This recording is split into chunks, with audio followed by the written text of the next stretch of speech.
बहुत बहुत स्वागत है आपका फाइनल ट्रेड में। नमस्कार, मैं हूं दीपांशु भंडारी और एक्शन वाला एक्सपायरी वाला दिन आपके लिए बनते हुए दिख रहा है। सुस्त शुरुआत हुई, पहले 1.5-2 घंटे में हमने देखा रेंज में कारोबार और उसके बाद जबरदस्त एक्शन बनते हुए दिखा है। तो फिर क्या एक्सपायरी तक ये एक्शन बना रहेगा? क्या बाजार में मुनाफा वसूली आएगी या फिर यहां से और तेजी बन सकती है?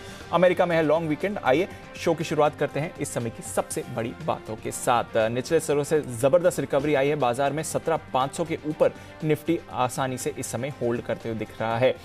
सबसे बड़ा योगदान इस समय रिलायंस इंडस्ट्रीज के ही तरफ से आ रहा है। 6% उछला है रिलायंस और निफ्टी का टॉप गेनर है। इसी के दम पर हम देख रहे हैं कि बाजार में भरपूर एक्शन है। पर रिलायंस के अलावा फार्मा, आईटी, इंफ्रा और रियल एस्टेट शेयर से भी बाजार को सहारा मिलते हुए दिख रहा है। बैंक्स उतना ज्यादा सपोर्ट आज नहीं है। हालांकि निचले स्तरों से बैंक निफ्टी भी रिकवर हुआ है, पर अभी भी 150 अंक नीचे ही दिख रहा है। Auto, PSU banks, financial share यहां पर ज्यादा बिकवाली होती हुई दिख रही है। डाउ फ्यूचर्स यहां पर करीब 100 अंकों की मजबूती दिख रही है, पर इसकी इस समय कोई वैल्यू नहीं है क्योंकि आज शाम अमेरिकी बाजार रहेंगे बंद। यूरोप के बाजार यहां पर भी 0.5% आपको एक्शन मिल रहा है। तो ग्लोबल मार्केट से है पूरा सहारा, पर हमारे बाजार में है दमदार एक्शन इस समय और इसी एक्शन को बढ़ाएंगे आगे। हमारे सारे एक्सपर्ट्स भी जुड़ने वाले हैं और वो बताएंगे आपको एक्सपायरी की स्ट्रैटेजी और अगली एक्सपायरी से किस तरह से आपको करनी है तैयारी। इसके साथ ही कौन से स्टॉक्स और ट्रेड्स आपको ध्यान में रखने हैं, इस पर भी करेंगे चर्चा। पर आइए उससे पहले रोज की तरह आपको बता दें आने वाले दिनों के लिए कुछ अहम ट्रिगर्स और साथ ही आज के खबरों वाले शेयर्स भी। मानसी और वरुण दोनों हैं हमारे साथ तैयार। मानसी, गुड आफ्टरनून, बताएं कौन से ट्रिगर्स पर रखनी है? बिल्कुल दीपांशु, गुड आफ्टरनून। पहले मैं सोमवार तक के ट्रिगर्स आपको बता रही हूँ। आज एक तो एमटीएनएल आर्टिकल ऑफ एसोसिएशन में बदलाव पर वोटिंग होने जा रही है जिस पर नजर रहेगी। टेक्समेको रेल का 164 करोड़ का राइट्स इशू आज बंद हो जाएगा। ऑफर प्राइस जिसका 23 रुपए है।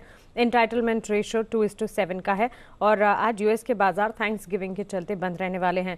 इसके अलावा 26 नवंबर कल के दिन टार्सन्स प्रोडक्ट लिमिटेड आईपीओ की लिस्टिंग होने वाली है 635 to 662 जिसकी प्राइस बैंड रही। वहीं एमआरपीएल ओएनजीसी के साथ मर्जर पर एक बोर्ड बैठक करने जा रहा है। भारतीय एयरटेल टैरिफ की बढ़ी हुई दरें जो हैं वो कल से लागू होती हुई दिखेगी। वहीं गोल्डियम इंटरनेशनल पर नजर रखें। बायबैक कंपनी का 26 नवंबर यानी कल से लेकर 9 दिसंबर तक खुलेगा बायबैक प्राइस जिसका 1200 रुपए प्रति शेयर का तय किया गया है। कल भी यूएस के बाजार आधे दिन के लिए ही खुलते हुए दिखेंगे। 27 नवंबर न्यूक्लियर सॉफ्टवेयर पर फोकस रखे। शेयर बायबैक की रिकॉर्ड डेट ये है और 27 नवंबर तय की गई है। अब वहीं जीएसटी के स्लैब में बदलाव के लिए ग्रुप ऑफ मिनिस्टर्स की एक बैठक होने जा रही है। पेटीएम के नतीजे आते हुए दिखेंगे। 29 नवंबर के दिन यानी सोमवार के दिन G20 जॉइंट फाइनेंस और हेल्थ मिनिस्टर्स की एक बैठक होने जा रही है। गोल्ड बॉन्ड की 8वीं सीरीज 29 नवंबर से 3 दिसंबर तक खुलेगी। वहीं संसद का शीतकालीन सत्र जो है वो भी 29 नवंबर यानी सोमवार से लेकर 23 दिसंबर तक खुला रहेगा। साथ ही इन्वेस्को वर्सेस जील मामले पर बॉम्बे हाई कोर्ट में सुनवाई सोमवार के दिन होने जा रही है और रिलायंस इंडस्ट्रीज के पार्टली पेड शेयर के दूसरे और आखिरी कॉल की 628 रुपये 50 पैसे की पेमेंट पूरी करने की ये आखिरी तारीख होगी 29 नवंबर। बिल्कुल, तो एक्शन पैक्ड डेज अहेड हैं और ढेरों खबरें और स्टॉक्स आपको फोकस में दिखेंगे। इस बीच लाइव विजुअल्स आपकी स्क्रीन पर आते हुए दिख रहे हैं। प्रधानमंत्री मोदी और साथ ही यूपी के चीफ मिनिस्टर योगी आदित्यनाथ भी वहां पर हैं। जेवर एयरपोर्ट के इनॉग्रेशन की यहां पर बात चल रही है, तो नजर रखिए यहां पर। और बड़ा इवेंट है, एशिया का सबसे बड़ा इंटरनेशनल एयरपोर्ट बनने वाला है ये, और वहीं से आपके लिए इस समय लाइव विजुअल्स आते हुए दिख रहे हैं। प्रधानमंत्री मोदी भी इस समय वहां पर पहुंच चुके हैं। आइए खबरें कहां पर हैं यहां पर आपको रखनी है नजर, और ढेरों स्टॉक्स भी एक्शन में आ रहे हैं। खबरों के दम पर जानते हैं वरुण के साथ। वरुण, गुड आफ्टरनून, बताएं। गुड आफ्टरनून दीप। तो सबसे पहले तो यहाँ पे एशियन पेंट्स इन्होंने एक सफाई दी है और इन गवर्न की रिपोर्ट जो है उसको लेकर इन्होंने सफाई जारी की है। इन्होंने कहा है कि रिपोर्ट में कुछ गलत जानकारियाँ दी गई है। सभी रिलेटेड पार्टी डील जो है वो नियमों के अनुसार हुई है।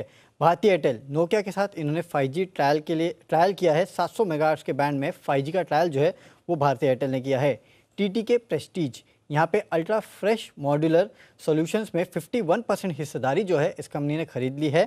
30 करोड़ में यह हिस्सेदारी खरीदी गई है। पिरामल एंटरप्राइजेस, पिरामल कैपिटल और API होल्डिंग के बीच करार हुआ है।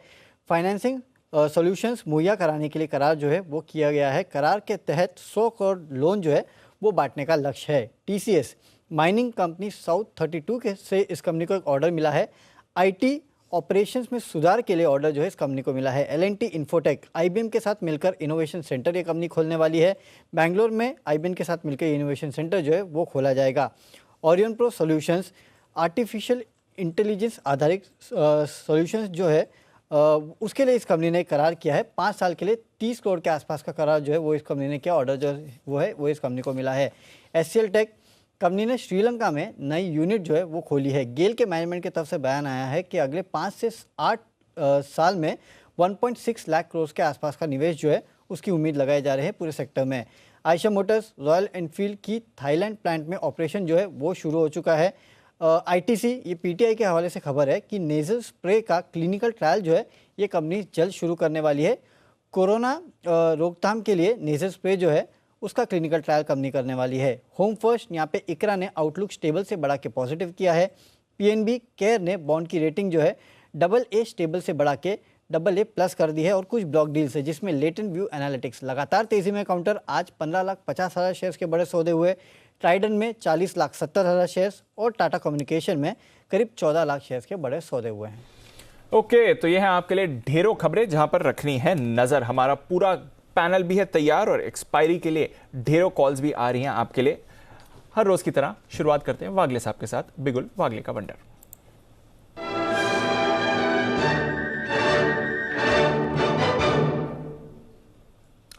गुड आफ्टरनून वागले साहब, बताएं sir. Afternoon Deepanshu, afternoon Anil ji. मुझे बाय करना है जी लिमिटेड, जील जिसका कोड है 339 का भी है। ये जो कॉल है दिसंबर फ्यूचर्स में है, 339 का करंट भाव है, यहाँ पर ले 38-37 तक आता है तो ऐड करें। 334.50 का स्टॉप लॉस होगा। मुझे लगता है ये 355-360 तक जाने के लिए तैयार है 1 से 2 दिनों में। और अगर पोजिशनल व्यू लेंगे तो ये 375-380 शायद 400 तक भी जा सकता है, थोड़ा सा लंबा अरसे का व्यू लेते हैं तो 400 तक पोजिशनल जाने की तैयारी, बट फिलहाल ट्रेड के लिए 355-360 के रखें टारगेट। जी एंटरटेनमेंट यहां पर आपको एक्शन बनते हुए दिख रहा है। आज सुबह भी हमारे एक्सपर्ट्स के रेडार पर ये पिक ऑफ द डे के तौर पर आया था। बंसल जी की पिक ऑफ द डे था। आइए, बंसल जी भी अपनी एक कॉल के साथ तैयार हैं। कुणाल जी बंसल जी के लिए बिगुल चार्ट कॉर्नर का।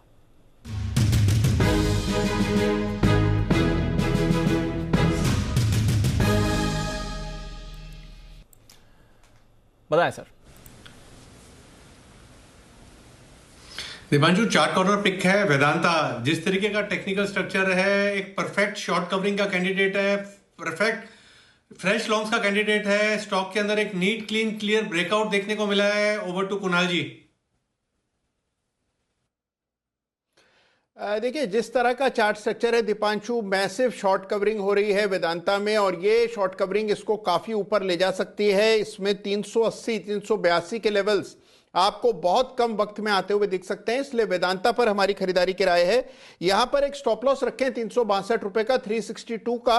पहला टारगेट ही होगा 378 रुपए का, 378 का। और 378 का लेवल पार हुआ तो फिर इसमें आपको 386 के लेवल्स देखने को मिलेंगे। ये शॉर्ट टर्म टारगेट हैं और लॉन्ग टर्म टारगेट्स भी इंटैक्ट हैं। जबरदस्त चार्ट स्ट्रक्चर है, तो एक्सपायरी शॉर्ट कवरिंग के चलते वेदांता में खरीदारी की राय। बिल्कुल, तो एक्सपायरी शॉर्ट कवरिंग के चलते वेदांता में खरीदारी की राय है। और काफी सारे काउंटर्स जहां पर रिसेंटली थोड़ा दबाव बना था वो भी वापस आने की तैयारी में। केमिकल स्टॉक्स पर रखिए नजर। दीपक नाइट्राइट नीचे से बढ़िया रिकवरी दिखाता हुआ। अतुल लिमिटेड यहां पर भी नीचे से रिकवरी आ रही है, हालांकि अभी भी पॉजिटिव टेरिटरी में आने के लिए रुका हुआ है। अपोलो हॉस्पिटल 3.5% का उछाल यहां पर आपको आते दिख रहा है। मदरसन सुमी भी 2% ऊपर है। हीरो मोटोकॉर्प ये काफी खराब सीरीज रही है, पर अब यहां पर भी थोड़ी थोड़ी रिकवरी के आसार आते हुए दिख रहे हैं। तो काफी सारे स्टॉक्स हैं जहां पर एडजस्टमेंट आपको बनते हुए दिख रहा है। पर आज का स्टार रिलायंस इंडस्ट्रीज है और उसी के दम पर हम देख रहे हैं 17,500 पर है निफ्टी। हिमांशु जी गुड आफ्टरनून, जरा बताएं रिलायंस इंडस्ट्रीज पर क्या करना चाहिए।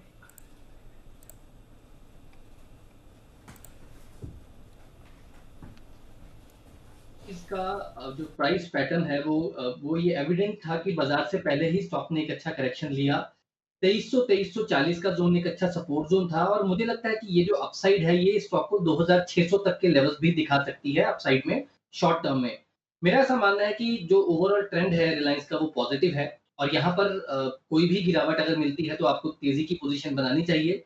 फिलहाल आज एक बड़ी तेजी 5.5-6% की स्टॉक में ऑलरेडी हो चुकी है, तो इस लेवल पर थोड़ा सा यहाँ पर अगर आपके पास तेजी की पोजीशन है तो 2460 का स्टॉप लॉस ट्रेल रखें और यहाँ पर बने रहें। स्पेशली अगर आप इंट्राडे पॉइंट ऑफ व्यू से आपने तेजी की पोजीशन बनाई है, 2510 रुपए तक के टारगेट्स आपको आते हुए नजर आ सकते हैं।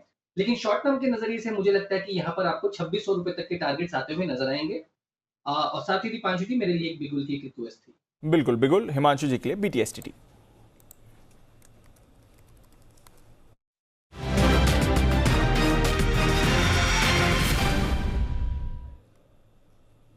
बताएं हिमांशु जी। दीपांशु जी, सीमेंट स्टॉक्स में आज थोड़ा सा एक दबाव देखने को मिला है और मुझे यहाँ पर पसंद है इंडिया सीमेंट, जिसमें शॉर्ट ट्रेड करना है। दिसंबर फ्यूचर्स में 194.50 के आसपास का करंट लेवल्स है। मुझे लगता है 197 के स्टॉप लॉस के साथ यहाँ पर शॉर्ट पोजीशन बनाई जा सकती है और यहाँ पर मेरा ऐसा मानना है कि यहाँ पर आपको 188 और 185 तक के दो टारगेट्स आते हुए नजर आ सकते हैं। हमने देखा कि इंडिया सीमेंट के नंबर्स यहाँ पर थोड़े से एक्सपेक्टेशन से खराब आए थे और उसके बाद स्टॉक ने हायर लेवल से एक अच्छा दबाव भी दिखाया था। आज के सेशन में स्टॉक ने एक अंडर परफॉर्मेंस दिखाई और उसके बाद अभी एज वी स्पीक एक अच्छा सपोर्ट इंट्राडे का जो सपोर्ट था 195 के आसपास, वो यहाँ पर टूटता हुआ नजर आ रहा है। तो मुझे लगता है कि यहाँ पर जो बिकवाली का प्रेशर है वो बढ़ता हुआ नजर आ सकता है और इंडिया सीमेंट में शॉर्ट करके चलने की सलाह रहेगी।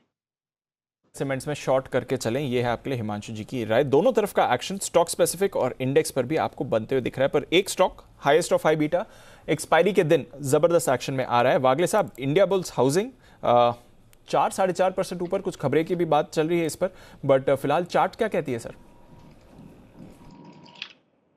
दीपांशु मॉडरेटली स्ट्रांग है, 220 के ऊपर ये जब तक टिका रहेगा स्ट्रेंथ बनी रहेगी। 240 टू 38 टू 40 तक जा सकता है 1 से 2 दिनों में, तो बाय करके चलना है। यहाँ पर थोड़ा सा हल्का सा 1-2-3 रुपए नीचे 217 का आपका स्टॉप लॉस होना चाहिए। 242 का टारगेट हो सकता है 1 से 2 दिनों का।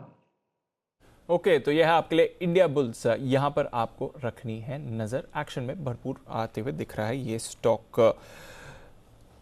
मूवमेंट है केमिकल स्टॉक्स में, यहां पर आपको रखनी है नजर। पीआई इंडस्ट्रीज, यहां पर भी एक अच्छा रिवाइवल आपको आते हुए दिख रहा है। आई थिंक 2 दिन पहले भी ये रेडार पर आया था। सुमित जी, जरा पीआई इंडस्ट्रीज का चार्ट देखें, ये एक्सपायरी रिलेटेड मूव समझें इसको या फिर कुछ चल रहा है इसमें? Good afternoon Deepanshu. देखिए पीआई के अंदर पिछले 5-7 दिनों के हाई ब्रेक हो रहे हैं, तो मेरे को लग रहा है कि 3000 के ऊपर सस्टेन करता है तो ये स्टॉक में फिर एक अच्छा मोमेंटम बनेगा, जिसमें 3100 से 3150 तक का मूव शॉर्ट टर्म में ट्रेडिंग के लिहाज से देखने को मिल सकता है। तो यहाँ पे फ्रेश पोजीशंस बनाई जा सकती है। ऐसा लग रहा है कि स्टॉक यहाँ से ऊपर का मूव दिखाने को तैयार है। यह है आपके लिए पीआई इंडस्ट्रीज, नजर रखिए। पीआई इंडस्ट्रीज पर एक्शन बन रहा है, दीपक नाइट्राइट पर एक्शन बन रहा है। सुबह में देख रहा था एसआरएफ भी काफी एक्टिव था, अभी भी 1-1.5% की गेन होल्ड करते हुए दिख रहा है। तो केमिकल स्टॉक्स, ये सीरीज काफी खराब रही है इनके लिए, बट सीरीज के आखिरी दिन कुछ एक्शन बन रहा है। थोड़े एक्सपायरी रिलेटेड एडजस्टमेंट्स भी इसमें हो सकते हैं। पर ग्लेनमार्क ये एक बार फिर से एक्टिव हो रहा है। बंसल जी, ग्लेनमार्क रिसेंटली एक बड़ा ब्रेकआउट आया था और उसके बाद आज फ्रेश गेन्स आ रही हैं। जरा ग्लेनमार्क के चार्ट पर नजर डालें तो। देखिए दीपांशु, अच्छा रेंज से निकल रहा है और यहाँ पे नजर रखनी चाहिए, जिनके पास है होल्ड करें। और यहाँ पे नजर रखनी चाहिए 540 के स्तरों पर दीपांशु। 540 के ऊपर जब ये क्लोजिंग देगा तब एक बड़े वाला मूव देखने को मिलेगा, जिस मूव की काफी लोग वेट कर रहे हैं। तो 540 के ऊपर एक फ्रेश खरीदारी की राय होगी। ओके, तो ये है आपके लिए ग्लेनमार्क फार्मा पर राय इस समय। एक्शन में तो ये काउंटर भी अच्छी तरह से बनते हुए दिख रहा है। लॉरस लैब्स, ये एक और काउंटर है। 5% की तेजी आज लॉरस में बनी हुई है। रिसेंटली ये फोकस लिस्ट में भी आया था और आज फिर अच्छा एक्शन भी बनाते हुए दिख रहा है लॉरस लैब्स। सुमित जी, जरा राय दें लॉरस पर। दीपांशु, सुबह बाय का कॉल दिया था लॉरस लैब के अंदर। स्टॉक के अंदर मोमेंटम है, स्टॉक तो मेरे को लग रहा है यहाँ से बढ़िया मूव दिखाने वाला है और सुबह चार्ट पे समझ में आ गया था कि ये स्टॉक यहाँ से बढ़िया मूव दिखाएगा। 540 से लेके 550 तक का मूव इमीडिएटली शॉर्ट टर्म में ट्रेडिंग के लिहाज से लॉरस लैब में देखने को मिल सकता है, तो पोजीशंस होल्ड करें, अभी ऊपर का मूव देखना बाकी है। यह है आपके लिए लॉरस लैब्स, जहां पर आपको अच्छा एक्शन बनते हुए दिख रहा है। चलिए नजर रखते हैं इस काउंटर पर अपोलो हॉस्पिटल्स। ये भी एक और स्टॉक है जहां पर अच्छी मूव आ रही है और इस सीरीज में देखें तो अपोलो हॉस्पिटल्स में एक बढ़िया ब्रेकआउट आया था, थोड़ा कंसोलिडेशन हुआ, आज फिर से एक्शन में आ रहा है। हिमांशु जी, जरा राय दें अपोलो हॉस्पिटल्स और अगली सीरीज के लिए कैसा सेटअप दिखता है इसमें?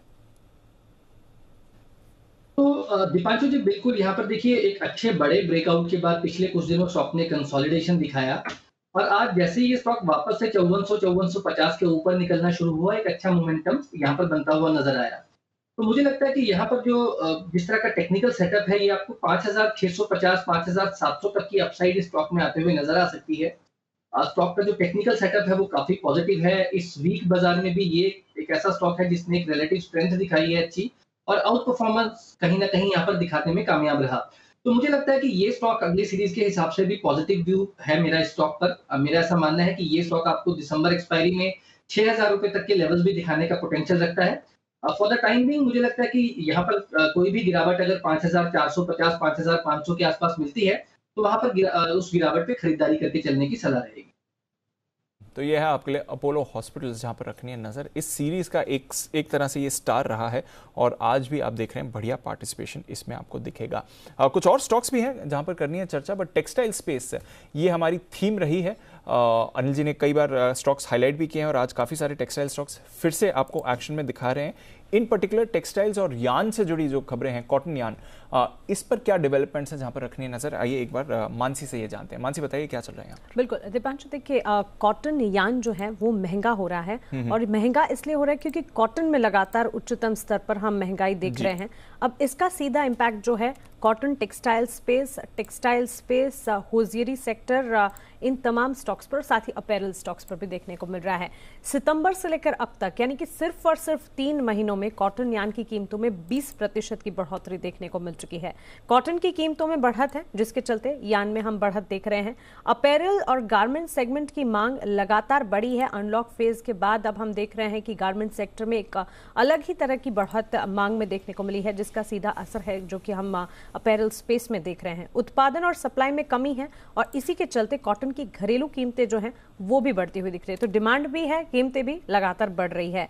यान के उत्पादन खर्च की अगर बात करें, उसमें 70% कंट्रीब्यूशन जो है कॉटन का होता है। तो कॉटन की कीमतों पर सीधा असर है। कॉटन यान और कॉटन दोनों ही एक साथ चलते हैं। इसी के चलते कॉटन स्पिनर्स अब जो हैं, जो कि कॉटन को साफ करने का काम करते हैं, इनके लिए ये खबर काफ़ी अच्छी है क्योंकि डिमांड बढ़ी है और इसी के चलते इनके पास काम लगातार आ रहा है। अगले 45 दिनों के लिए उन्हें ऑर्डर्स मिल चुके हैं, ऑर्डर्स की लाइन लगी है और इसी के चलते उन्हें भी काफ़ी हद तक फ़ायदा मिल रहा है। अब प्राइजेस की अगर बात करें, सुपीरियर क्वालिटी यान जो होती है उनके प्राइजेस में पिछले 3 महीनों की ट्रेंड को अगर समझे, 40 CWC जो कि एक सुपीरियर क्वालिटी यान है, उसकी प्राइस 3 महीनों में 330 रुपए से 405 रुपए बढ़ती हुई दिखी है। साथ ही 60 CWC अनदर सुपीरियर क्वालिटी यान है, इसकी कीमतें 415 से 500 रुपए बढ़ती हुई देखने को मिली है।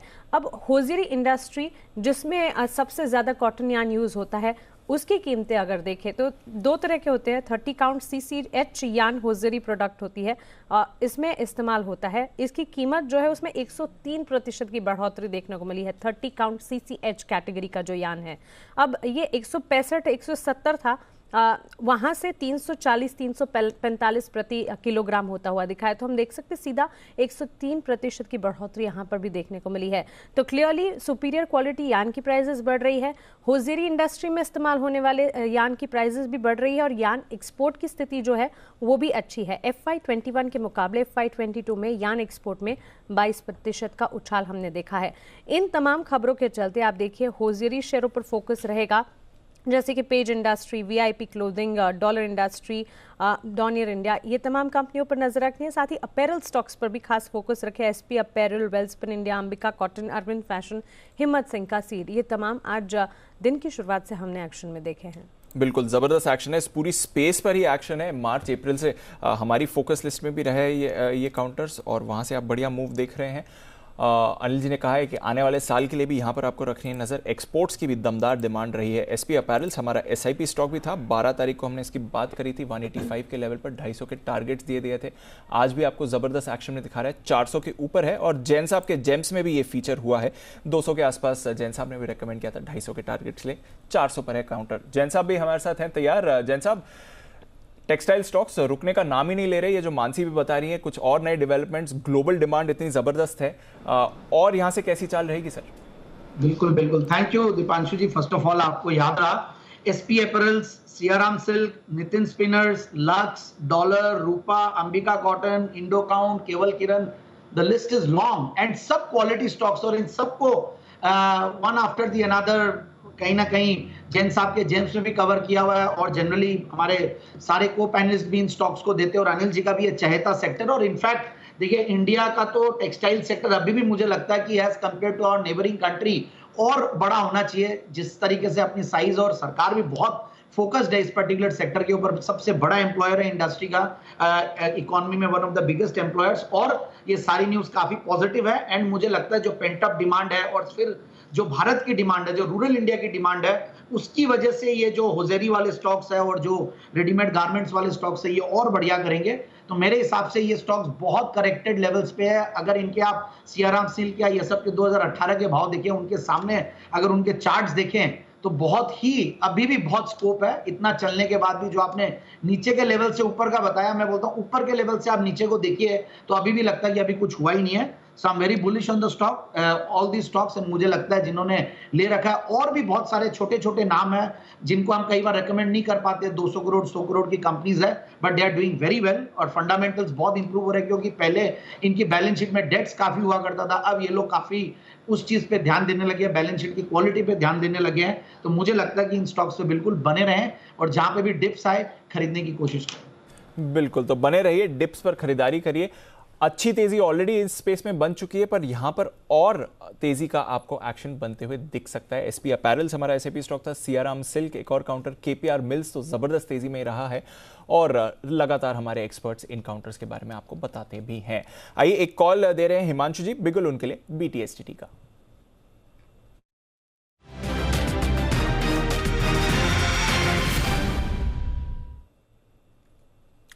जी हिमांशु जी। दीपांशु जी, स्टॉक है वेस्ट लाइफ डेवलपमेंट और यहाँ पर मुझे लगता है कि ये स्टॉक एक बहुत बड़े ब्रेकआउट की यहाँ पर तैयारी कर रहा है। जिस तरह का यहाँ पर चार्ट फॉर्मेशन है दीपांशु जी, ये स्टॉक लगातार हायर हाइज बनाते हुए नजर आया। हायर हाइज बनाने के बाद हायर लेवल्स पे कंसोलिडेट हुआ और आज यहाँ पर एक जिस तरह से ये स्टॉक 600 रुपए के ऊपर जहां पर मल्टीपल रेजिस्टेंस प्लेस थी उसके ऊपर निकल रहा है, मुझे लगता है ये स्टॉक एक बड़ी मूव के लिए यहाँ पर तैयार है। हमने वैसे भी देखा है कि इस सेक्टर से जुड़े जितने स्टॉक्स हैं, चाहे वो देवयानी इंटरनेशनल हो या जोमेटो हो, उन सभी में कहीं ना कहीं पिछले कुछ दिनों में अच्छी खरीदारी देखने को मिली है। मुझे लगता है करंट लेवल्स पे इस कंसोलिडेशन के बाद यहाँ पर एक्सट्रीमली फेवरेबल रिस्क रिवॉर्ड है, तो यहाँ पर वेस्ट लाइफ में खरीदारी करके चलें। 630 रुपए का यहाँ पर पहला टारगेट, दूसरा टारगेट 652 रुपए तक का यहाँ पर आते हुए नजर आ सकता है। 587 रुपए के स्टॉप लॉस के साथ वेस्ट लाइफ में खरीदारी करके चलें। कोई भी गिरावट मिलती है तो पोजीशन को ऐड करके चलें और मुझे लगता है कि यहाँ पर एक बड़ा ब्रेकआउट आपको आने वाले दिनों में देखने को मिलेगा। इस स्पेस पर रखिए नजर, क्योंकि जबरदस्त एक्शन बन रहा है। वेस्ट लाइफ यूजुअली सबसे लास्ट होता है पार्टिसिपेट करने के लिए, बट एक्शन में आ रहा है। बर्गर किंग यहाँ पर हमने मूव देखा है। देवयानी इंटरनेशनल यहाँ पर रखिए नजर। काफ़ी सारा एक्शन आपको इस स्पेस में बनते हुए दिख रहा है। सफायर फूड्स भी एक और रिसेंटली लिस्टेड काउंटर है जो इसमें एक्शन में आते हुए दिखेगा। और ऑफ कोर्स इन्फो एज और जुबलेंट फूड तो ऑलरेडी स्टैब्लिश नेम्स हैं ही, बट इस पूरे स्पेस में हमने देखा है पिछले कुछ दिनों से बढ़िया तेजी बनती हुई दिखी है। आइए वागले साहब के पास चलते हैं, बिगुल वागले का वंडर।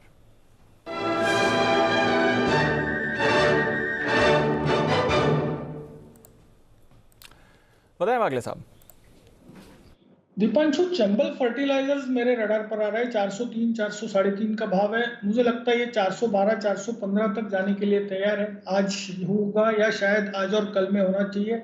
आपका स्टॉप लॉस 397.50 का होना चाहिए। ओके, 397.50 का स्टॉप लॉस। जरा एक बार टारगेट फिर से बता देंगे वागले साहब। दीपांशु, 412 का पहला टारगेट, 415 416 का दूसरा टारगेट।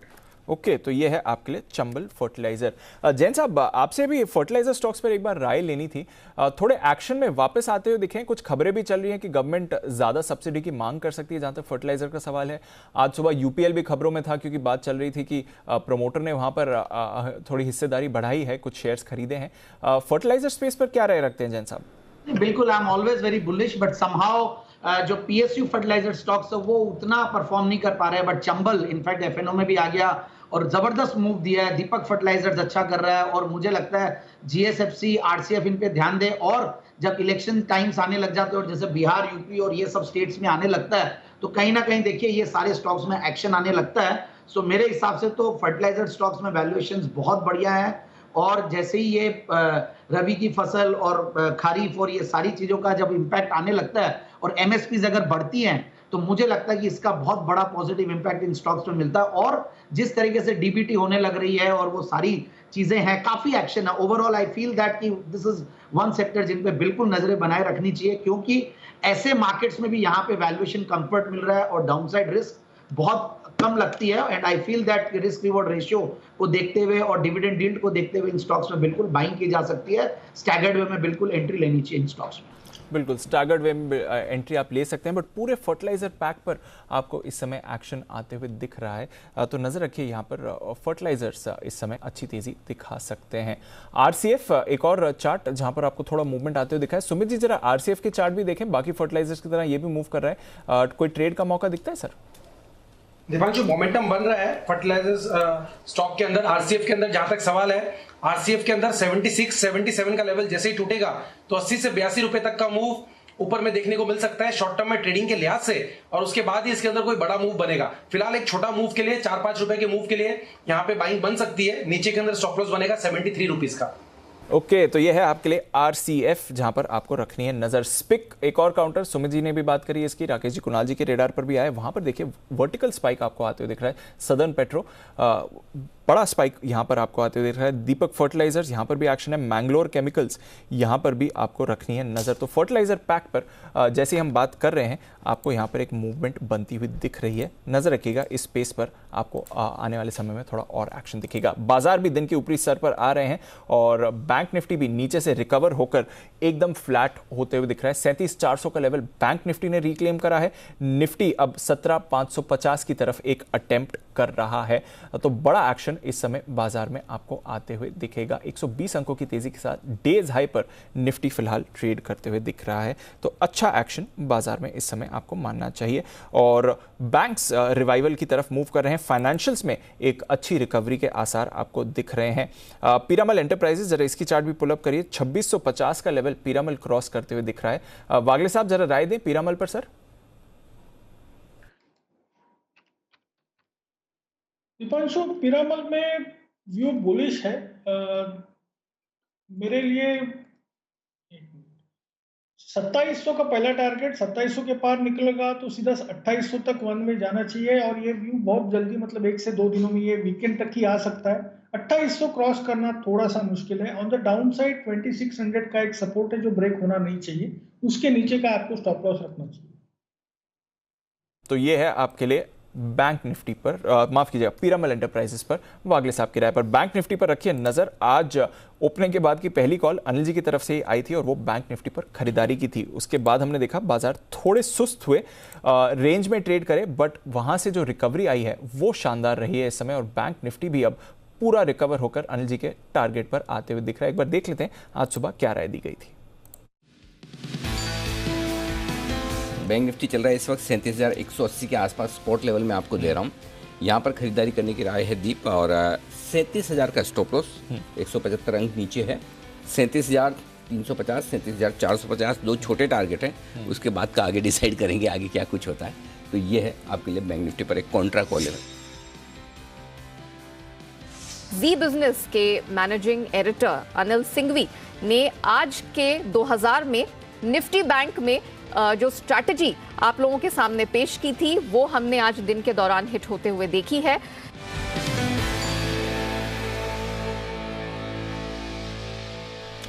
दिन की ऊपरी स्तर पर है बाजार, पूरी तरह रिकवर होकर निफ्टी भी, बैंक निफ्टी भी अब पॉजिटिव टेरिटरी में आते हुए दिख रहा है। टारगेट्स भी अनिल जी के आपके हुए हैं हिट। थोड़ी देर में अनिल जी अपनी स्ट्रैटेजी भी देने वाले हैं। अब जो सुबह के टारगेट्स हिट हो गए हैं, अब आपको क्या रणनीति बनानी है, क्योंकि एक्सपायरी से पहले जबरदस्त एक्शन बाजार में बनते हुए दिख रहा है। तो थोड़ी देर में अनिल जी की स्ट्रैटेजी भी आपके लिए आने के लिए तैयार है। पर आइए तब तक कोल इंडिया, इस पर कर लेते हैं फोकस।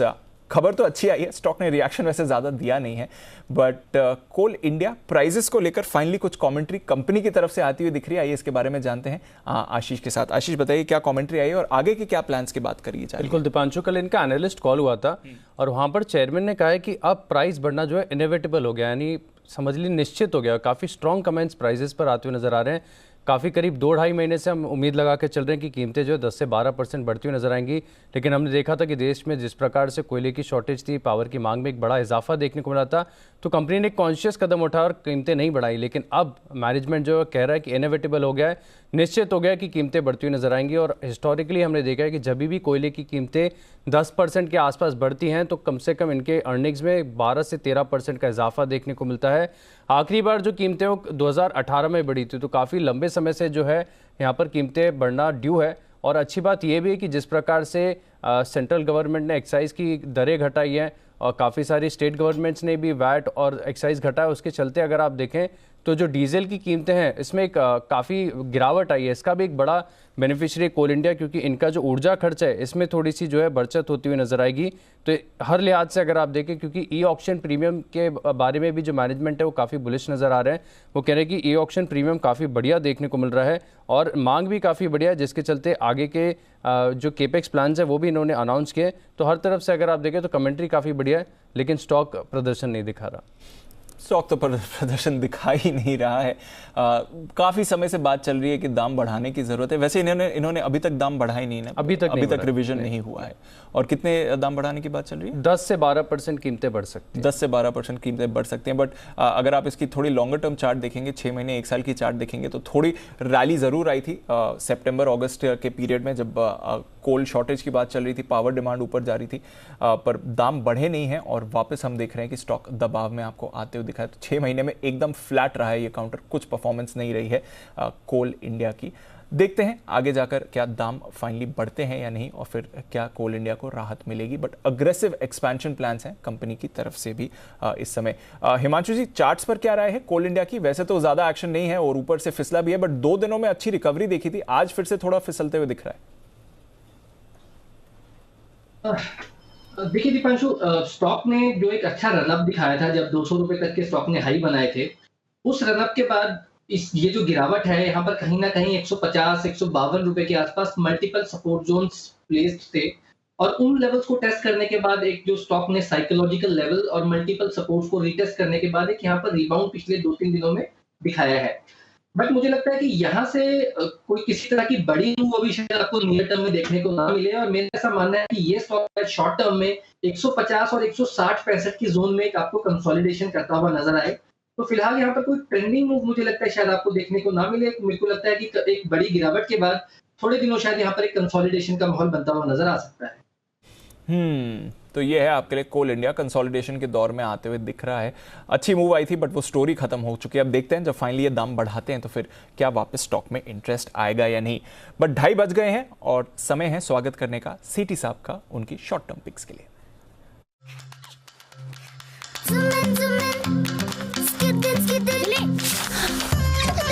Ebix कैश हर खुशी के लिए काफी है। एक बार लाइव विजुअल्स आपकी स्क्रीन पर, जो जेवार एयरपोर्ट की बात चल रही थी वहीं पर आपके लिए लाइव विजुअल्स आते हुए दिख रहे हैं, और फाउंडेशन स्टोन लेइंग सेरेमनी है। बड़े तादाद पे लोग वहां पर आए भी हैं इस देखने के लिए। बड़ा इवेंट है क्योंकि सबसे बड़ा एशिया का इंटरनेशनल एयरपोर्ट बनने जा रहा है। यहाँ पर यूपी का 5वां एयरपोर्ट हो जाएगा, तो भारत में पहली ऐसी स्टेट जहां पर आप 5 बड़े एयरपोर्ट्स देखने वाले हैं। ये लाइव विजुअल्स आपकी स्क्रीन पर आते हुए दिख रहे हैं और काफ़ी एक्साइटमेंट भी है इसको लेकर।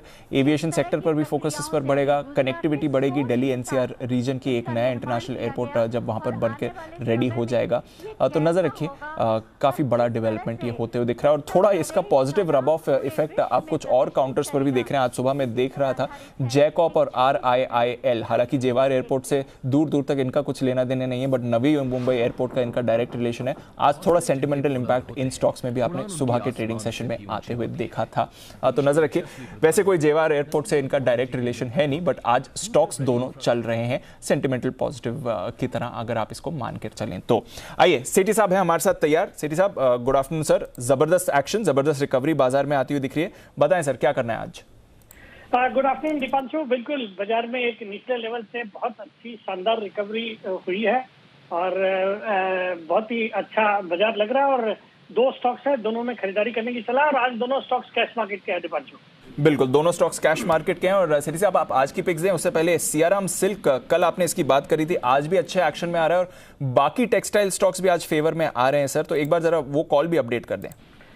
बिल्कुल दीपांशु, सियाराम सिल्क मिल्स मैंने कल ही रिकमेंड किया था और आज उसमें अच्छी तेजी, और बाकी भी टेक्सटाइल स्टॉक सब तेजी में। और इस सेक्टर से तो मैंने कई सारे स्टॉक्स हाल ही में रिकमेंड करे, जैसे KPR मिल मेरा धनतेरस का पिक था इस साल, फिर सुतलज टेक्सटाइल्स करके एक बिरला ग्रुप ये रिलेटेड कंपनी, उसका भी मैंने हाल ही में 69 के लेवल पर रिकमेंड किया, जो आज 90 के लेवल पर ट्रेड कर रहा है। तो इस तरह से काफी सारे टेक्सटाइल स्टॉक्स को रिकमेंड किया और सब में एक अच्छी तेजी हुई है। और दीपन, जो आज का जो मेरा पहला स्टॉक है वो एक फंडामेंटली एक दमदार कंपनी है। स्टॉक का नाम है ग्रीन पैनल, जो कि अभी 390 के लेवल पे ट्रेड करता है। ये कंपनी ग्रीन प्लाई से डीमर्ज होकर बनाई हुई कंपनी है और भारत की सबसे बड़ी वुड पैनल, प्लाईवुड, विनियर्स और एमडीएफ और वुड फ्लोर्स बनाने वाली कंपनी है। सॉलिड फंडामेंटल है इस कंपनी के। डिस्ट्रीब्यूशन नेटवर्क है 3000 डिस्ट्रीब्यूटर्स का पूरे भारत में, और कंपनी के पास state of the art manufacturing facilities है उत्तराखंड में और आंध्र प्रदेश में। हाल ही में इनका एक उत्तराखंड में रुद्रपुर में प्लांट है जो कंपनी ने बंद किया था, कुछ नई मशीनरी इंस्टॉल करनी थी, वो भी अभी वापस से शुरू हो गया है। 12 तारीख को ही शायद वो शुरू हुआ है। तो मुझे लगता है ये स्टॉक बहुत ही कमाल कर सकता है शॉर्ट टर्म में भी। सितंबर तिमाही के नतीजे बेहद ही दमदार थे। 67 करोड़ का पैट था, जो कि पिछले साल सिर्फ 18 करोड़ का पैट था, और अगर क्वार्टर ऑन क्वार्टर भी देखेंगे तो 29 करोड़ के सामने 67 करोड़ का पैट। रिटर्न रेशियोज बहुत ही अच्छे हैं। डेट इक्विटी रेशियो भी आपके मैनेजेबल 0.51 का है। और बाकी जिस तरह से रियल एस्टेट की डिमांड में हम तेजी देख रहे हैं, और रियल एस्टेट के कारण तो कई बार मैंने बताए हैं, जो रियल एस्टेट की डिमांड बढ़ती जा रही है उसकी वजह से इस तरह की कंपनी को डेफिनेटली बहुत बड़ा फायदा होगा। मुझे लगता है ये स्टॉक बहुत ही शॉर्ट टर्म में 410 तक के लेवल्स अचीव कर सकता है। 385 का स्टॉक लॉस। ग्रीन पैनल, पहली कॉल सेठी साहब की तरफ से, बढ़िया एक्शन इस पर आते हुए दिख रहा है। दूसरी कॉल सेठी साहब। दूसरा स्टॉक है दीपांशु, एक फार्मा कंपनी है हाइकल, जो कि अभी 535 के लेवल पे ट्रेड करती है कंपनी। ये फार्मा एपीआई के कारोबार में, इसके अलावा क्रॉप प्रोटेक्शन, स्पेशलिटी केमिकल्स और बायोटेक्नोलॉजी, इन सब सेगमेंट में है, जो कि काफी फोकस में है और काफी हाई ग्रोथ सेक्टर्स है। कंपनी की 5 मैन्युफैक्चरिंग फैसिलिटीज है महाराष्ट्र और कर्नाटका में। R&D के लिए कंपनी जानी जाती है। सितंबर क्वार्टर बहुत ही दमदार था। 44 करोड़ का पैट था, जो कि पिछले साल 26 करोड़ का पैट था। उसके अलावा फंडामेंटल्स बहुत ही अच्छे हैं। Return on capital employed around 20%। फिर डेट इक्विटी रेशियो भी 0.55 का, जो कंपनी लगातार कम करती जा रही है। पिछले 3 साल का पैट का कैगर है 31%। तो इस स्टॉक में भी करंट लेवल्स पे यानी 534-35 के लेवल पे खरीदारी करने की सलाह है। और मेरा इसमें शॉर्ट टर्म का टारगेट है 555 रुपए का, स्टॉप लॉस रखना है 525 रुपए का। और दीपांशु, एक अनिल जी आज शो में दिखाई नहीं दे रहे, बट उनकी स्ट्रेटेजी आने वाली है, तो मैं फोन पे जुड़ा हुआ हूँ, मुझे उनसे कुछ बात करनी है, तो आप उनकी स्ट्रेटेजी के बाद प्लीज मुझे कनेक्ट करना। ऑलवेज वेलकम सेठी साहब, और अनिल जी भी तैयार हैं, तो स्ट्रैटेजी के बाद आपकी बात भी कराएंगे। आइए, अनिल जी भी हैं तैयार। बिगुल अनिल जी के लिए मार्केट स्ट्रैटेजी का। कभी कभी खुशी के लिए कुछ ज्यादा नहीं, एक अनजान दोस्त ही काफी है। एबिक्स कैश हर खुशी के लिए काफी है।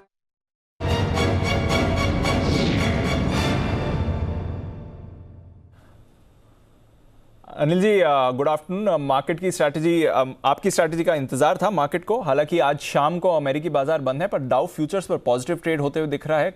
111 अंकों की तेजी, 65 पॉइंट ऊपर नैस्डैक फ्यूचर्स दिख रहे हैं। यूरोप के बाजारों में भी पॉजिटिव ट्रेड है, और हमारे बाजार अच्छी रिकवरी के साथ, निफ्टी में बढ़िया एक्शन। बैंक निफ्टी भी अभी रिकवर होकर 37,400 के करीब ट्रेड कर रहा है। बताएं सर, क्या करना है?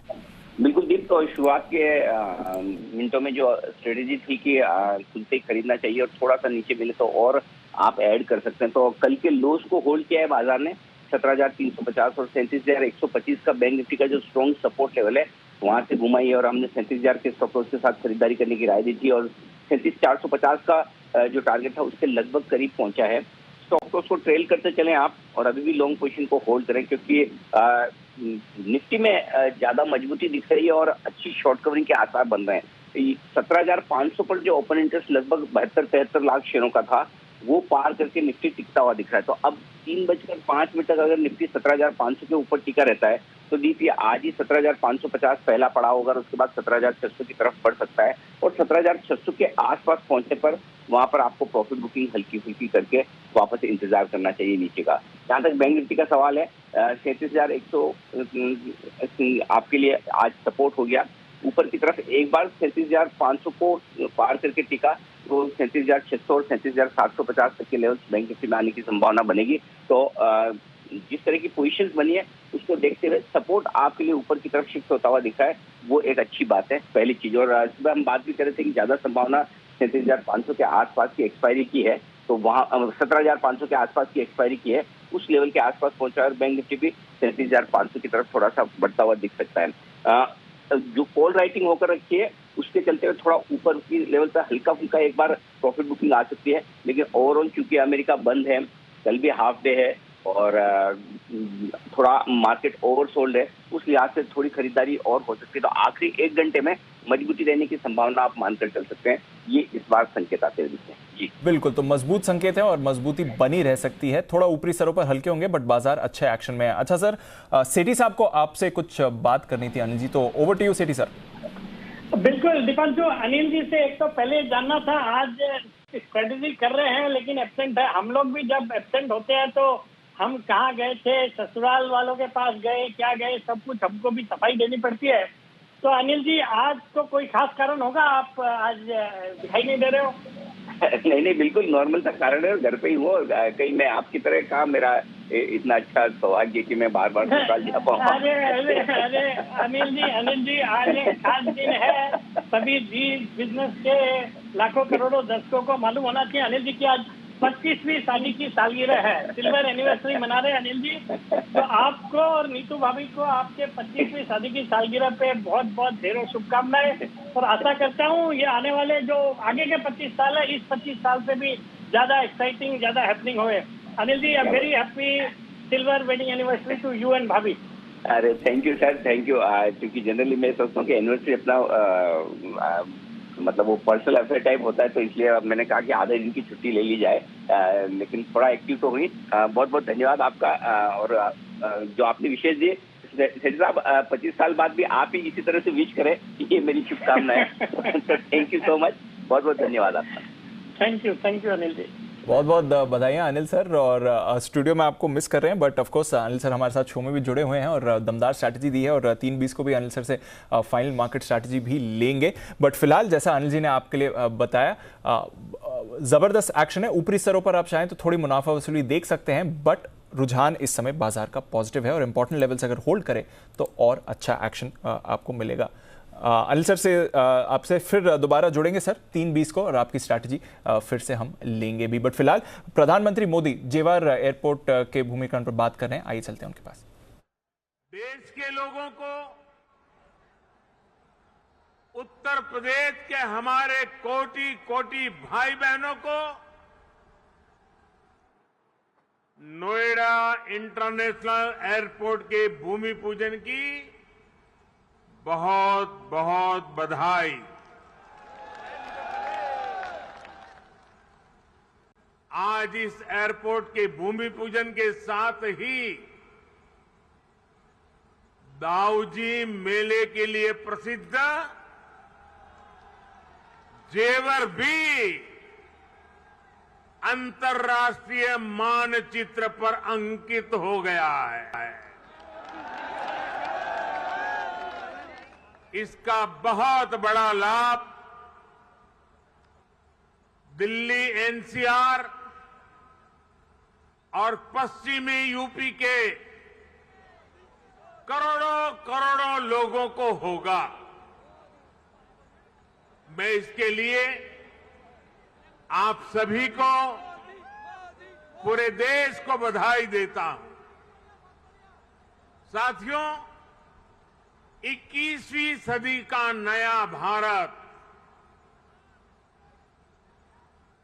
आज एक से बढ़कर एक बेहतरीन आधुनिक इंफ्रास्ट्रक्चर का निर्माण कर रहा है। बेहतर सड़कें, बेहतर रेल नेटवर्क, बेहतर एयरपोर्ट, ये सिर्फ इंफ्रास्ट्रक्चर प्रोजेक्ट्स ही नहीं होते, बल्कि ये पूरे क्षेत्र का कायाकल्प कर देते हैं, लोगों का जीवन पूरी तरह से बदल देते हैं। गरीब हो या मध्यम वर्ग, किसान हो या व्यापारी, मजदूर हो या उद्यमी, हर किसी को इसका बहुत बहुत लाभ मिलता है। इंफ्रास्ट्रक्चर प्रोजेक्ट्स की ताकत और बढ़ जाती है जब उनके साथ सीमलेस कनेक्टिविटी हो, लास्ट माइल कनेक्टिविटी हो। एयरपोर्ट कनेक्टिविटी की दृष्टि से भी एक बेहतरीन मॉडल बनेगा। ये है प्रधानमंत्री मोदी। कनेक्टिविटी बढ़ने वाली है, नया एयरपोर्ट आने वाला है, नजर रखिए इस स्पेस पर। बड़ा एक्शन बनते हुए दिख रहा है।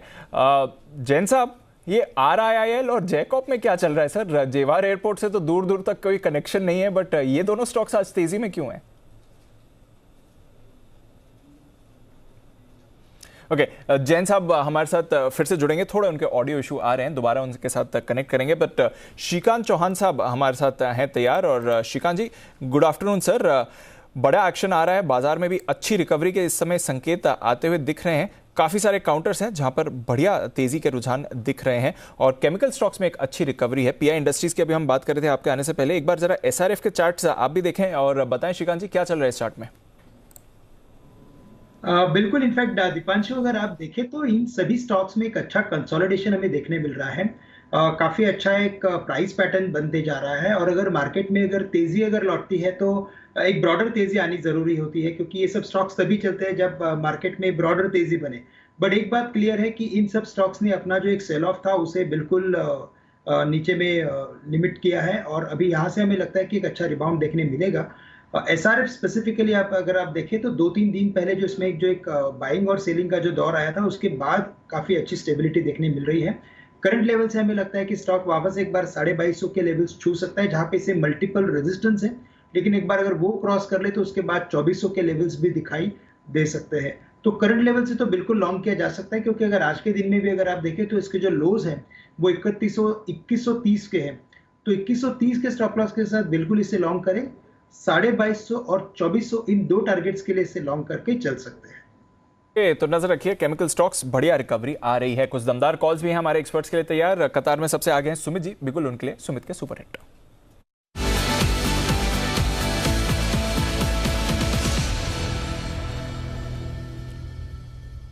बताएं सुमित जी। दीपांशु, बाय का स्टॉक है 289 290 का अभी भाव चल रहा है। स्टॉक का नाम है फोर्टिस हेल्थ केयर। फोर्टिस जिसका सिंबल है, फोर्टिस के अंदर एक अच्छा मूव देखने को मिल रहा है और मेरे को लग रहा है ये स्टॉक इस बार 300 का लेवल क्रॉस करने को तैयार है। वैसे भी ये स्टॉक तेजी के ट्रेंड के अंदर में है और पिछले कुछ दिनों से साइडवेज मूव दिखा के अभी वापस से ऊपर का मूव रिज्यूम कर रहा है। फोर्टिस के अंदर यहाँ पे खरीदारी करें। 280 के नीचे का stop loss, to be very precise 278 का स्टॉप लॉस लगा के खरीदारी कर सकते हैं। 305 रुपया और 315 रुपया, ये दो टारगेट जल्दी शॉर्ट टर्म में फोर्टिस के अंदर देखने को मिलना चाहिए, तो खरीदारी करके चलने का सलाह रहेगा फोर्टिस में। 305 से 315 के टारगेट के लिए, नीचे में स्टॉप लॉस 278। हॉस्पिटल के बाद अब फोर्टिस हेल्थ केयर पर भी करें आप फोकस, बड़ी तेजी इस पर भी बन रही है। और बाजार पर भरोसा रखने वाले भसीन साहब भी हमारे साथ तैयार हैं। आज का बात भी कर रहे थे कि अच्छी रिकवरी के लिए बाजार हो रहा है तैयार और बिल्कुल वैसा ही एक्शन है। तो आइए स्वागत करते हैं भसीन साहब का, भसीन के हसीन शेयर्स के।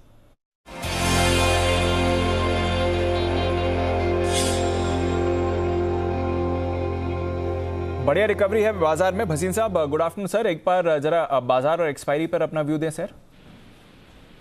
Good afternoon Deepanshu. तो देखिए, 2 दिन से मैं कह रहा था रिलायंस में मौका है।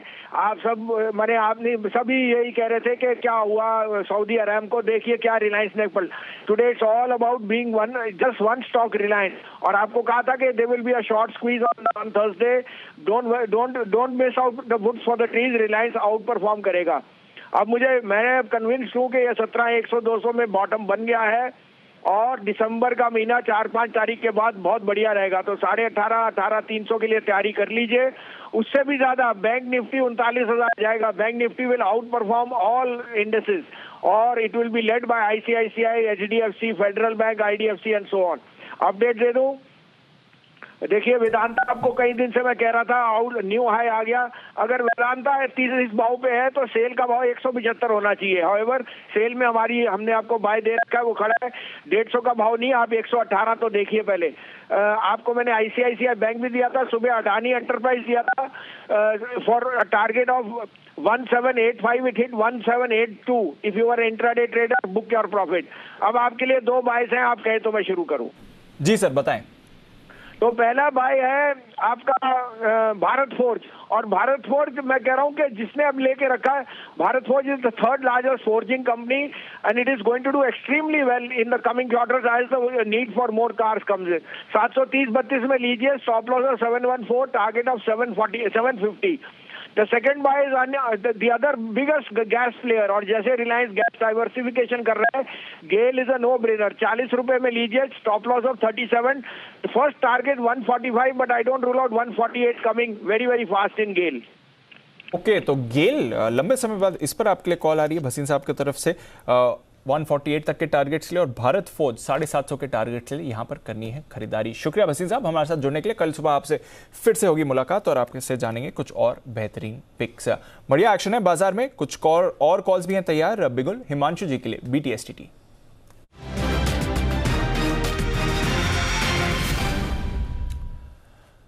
बताएं हिमांशु जी। दीपांशु जी, कैश सेगमेंट का स्टॉक है जो मेरे रडार पर आया है, और स्टॉक का नाम है वेल्सपन कॉर्पोरेशन। और अगर मुझे सही से याद है तो शायद ही आपकी तरफ से भी SIP स्टॉक रह चुका है, लेकिन मुझे लगता है कि अब ये स्टॉक ऐसे पड़ाव पर है, ऐसे प्लेस पर है कि यहाँ से जो मोमेंटम है स्टॉक में वो बहुत तेजी से बिल्डअप होता हुआ नजर आ सकता है। डिफरेंट टाइम फ्रेम्स में डिफरेंट चार्ट फॉर्मेशंस का यहाँ पर ब्रेकआउट विजिबल है। सबसे पहले देखिए, अप्रैल, जून, सितंबर में 160 रुपए पर मल्टीपल रेजिस्टेंस स्टॉक ने ली थी। उस रेजिस्टेंस को कुछ दिन पहले भी स्टॉक ने पार करने की कोशिश की, लेकिन आज के सेशन में एक इंट्राडे चार्ट्स में ना केवल एक इन्वर्टेड हेड एंड शोल्डर बल्कि एक राउंडिंग बॉटम और एक कप एंड हैंडल फॉर्मेशन का ब्रेकआउट भी यहाँ पर आता हुआ नजर आया है। तो मुझे लगता है कि यहाँ पर ये स्टॉक का बहुत ही फेवरेबल रिस्क रिवॉर्ड है और उसको मिस नहीं करने की सलाह रहेगी। वेल्सपन कॉर्पोरेशन में खरीदारी करके चलें। 173 का पहला टारगेट, 180 रुपीज का दूसरा टारगेट, 158.50 के स्टॉप लॉस के साथ वेल्सपन कॉर्प में खरीदारी करके चलने की सलाह है। तो यह है आपके लिए वेल्सपन कॉप पर खरीदारी की राय। 80 रुपए पर हमारे SIP स्टॉक में इसको कवर किया गया था, वहां से हो गया है डबल और अब और तेजी के लिए हो रहा है तैयार। वेल्सपन कॉप इस पर रखनी है नजर। इस बीच एक बार जरा JSW एनर्जी को पुल अप करिए, एक और काउंटर जहां पर हमारी लगातार चर्चा रही है और अनिल जी की कॉल भी आपके लिए आती हुई दिख रही है। खबर आ रही है इनके रिन्यूएबल बिजनेस को लेकर, और JSW एनर्जी रिन्यूएबल बिजनेस के लिए बोर्ड ने रीऑर्गेनाइजेशन की मंजूरी दे दी है। जो रिन्यूएबल बिजनेस है उसको ट्रांसफर करके JSW न्यू एनर्जी में ट्रांसफर किया जाएगा। एक नई सब्सिडरी बनेगी, होली ओन्ड सब्सिडरी रहेगी कंपनी की। थर्मल बिजनेस मेन कंपनी में रहेगा और ये जो रिन्यूएबल एनर्जी का कारोबार है जहां पर बाजार का बड़ा फोकस भी बना हुआ है वो एक सेपरेट सब्सिडरी में ट्रांसफर किया जाएगा। सुमित जी, वैसे तो जबरदस्त एक्शन में है JSW एनर्जी, खबर के दम पर एक बार फिर से मूव आ रही है, बताएं इस पर चार्ट्स पर क्या राय बनती है? दीपांशु, मोमेंटम तो बन रहा है स्टॉक के अंदर, और स्टॉक के अंदर अभी 314 के आसपास के जो भाव है यहाँ पे बाय भी बनता है। स्टॉक के अंदर मोमेंटम और बनेगा जैसे 320 का लेवल ब्रेक करेगा, 320 के ऊपर सस्टेन कर गया तो 340 से 350 तक का मूव जल्दी शॉर्ट टर्म में JSW एनर्जी में देखने को मिल सकता है। जिन्होंने पोजीशंस बनाई है वो लोग होल्ड करें, फ्रेश खरीदारी भी की जा सकती है। 320 के ऊपर बहुत बढ़िया मूव बनेगा। तो 320 के ऊपर बढ़िया मूव बन सकता है। JSW एनर्जी इस पर रखनी है आपको नजर। आइए एक बिगुल कल का काम आज ही करने को तैयार हैं राकेश जी, कुणाल जी, पिक ऑफ द डे।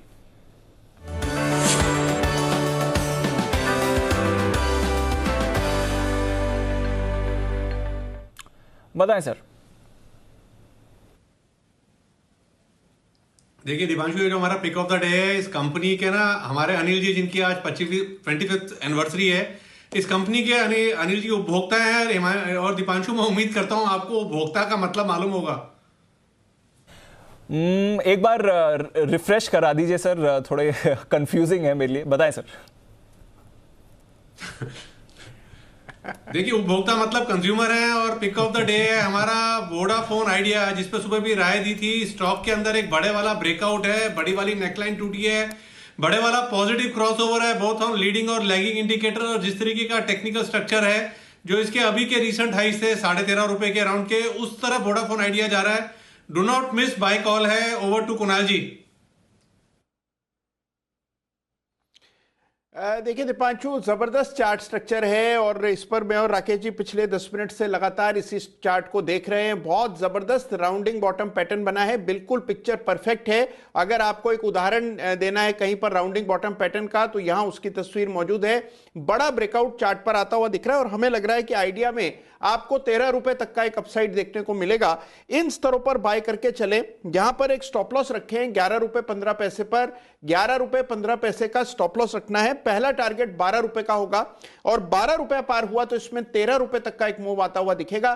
तो 12 रुपए के टारगेट के लिए आइडिया में खरीदारी कराएं। बिल्कुल, तो आइडिया में करनी है खरीदारी। और Anil ji, one of the few loyal customers अभी भी इसके बने हुए हैं। हालांकि हर बार महीने का जब भी डेटा आता है हम जानते हैं कुछ और सब्सक्राइबर्स ने छोड़ा, आई थिंक सितंबर में 10 लाख यूजर्स ने छोड़ा है, बट एक लॉयल कस्टमर है अनिल जी के और कॉल भी उनके लिए ही वोडाफोन आइडिया। अच्छा Bansal ji, pick of the day तो ठीक है सर, पर कल तो सीरीज की शुरुआत हो रही है और जब भी नई सीरीज शुरू होती है तो हम पिक ऑफ द सीरीज लेते हैं। तो फिर कल पिक ऑफ द सीरीज के लिए आप नया स्टॉक लेकर आएंगे ना सर? यही वाला तो नहीं काउंट करना है ना? नहीं, वो तो दीपांशु हम बिल्कुल भी काउंट नहीं करते हैं, क्योंकि बाकी लोगों के लिए अलाउड होगा। अगर मैं वो सेम स्टॉक अगले दिन सुबह देता हूं तो अनिल जी बिल्कुल ये चीज एज्यूम करते हैं कि मैंने शाम को काम नहीं करा और पार्टी करी है, तो सुबह तो एक नया स्टॉक मिलेगा पिक ऑफ द सीरीज के लिए। बिल्कुल, तो पिक ऑफ द सीरीज के लिए नया स्टॉक कल मिलेगा, उसका आप इंतजार करें। बट फिलहाल वोडाफोन आइडिया पर रखिए नजर। टाइट स्टॉप लॉस, ज्यादा दूर नहीं, 11.15 पर पहला टारगेट 12 और फिर 13 की तरफ जाते हुए दिख रहा है ये काउंटर। आइए सुमित जी भी अपनी कॉल के साथ है तैयार। बिगुल सुमित के सुपरहिट।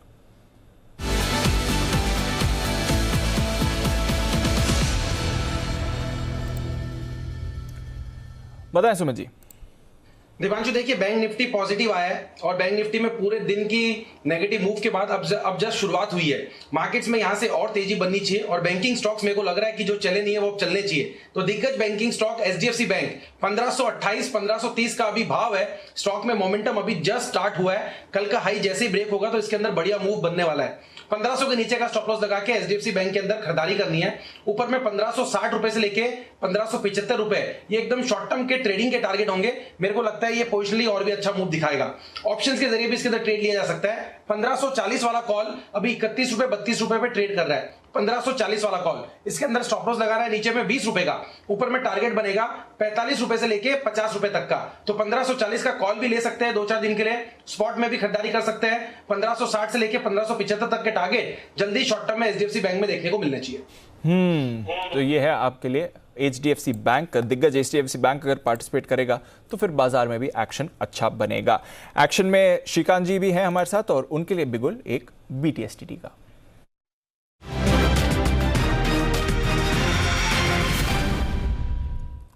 बताएं श्रीकांत जी।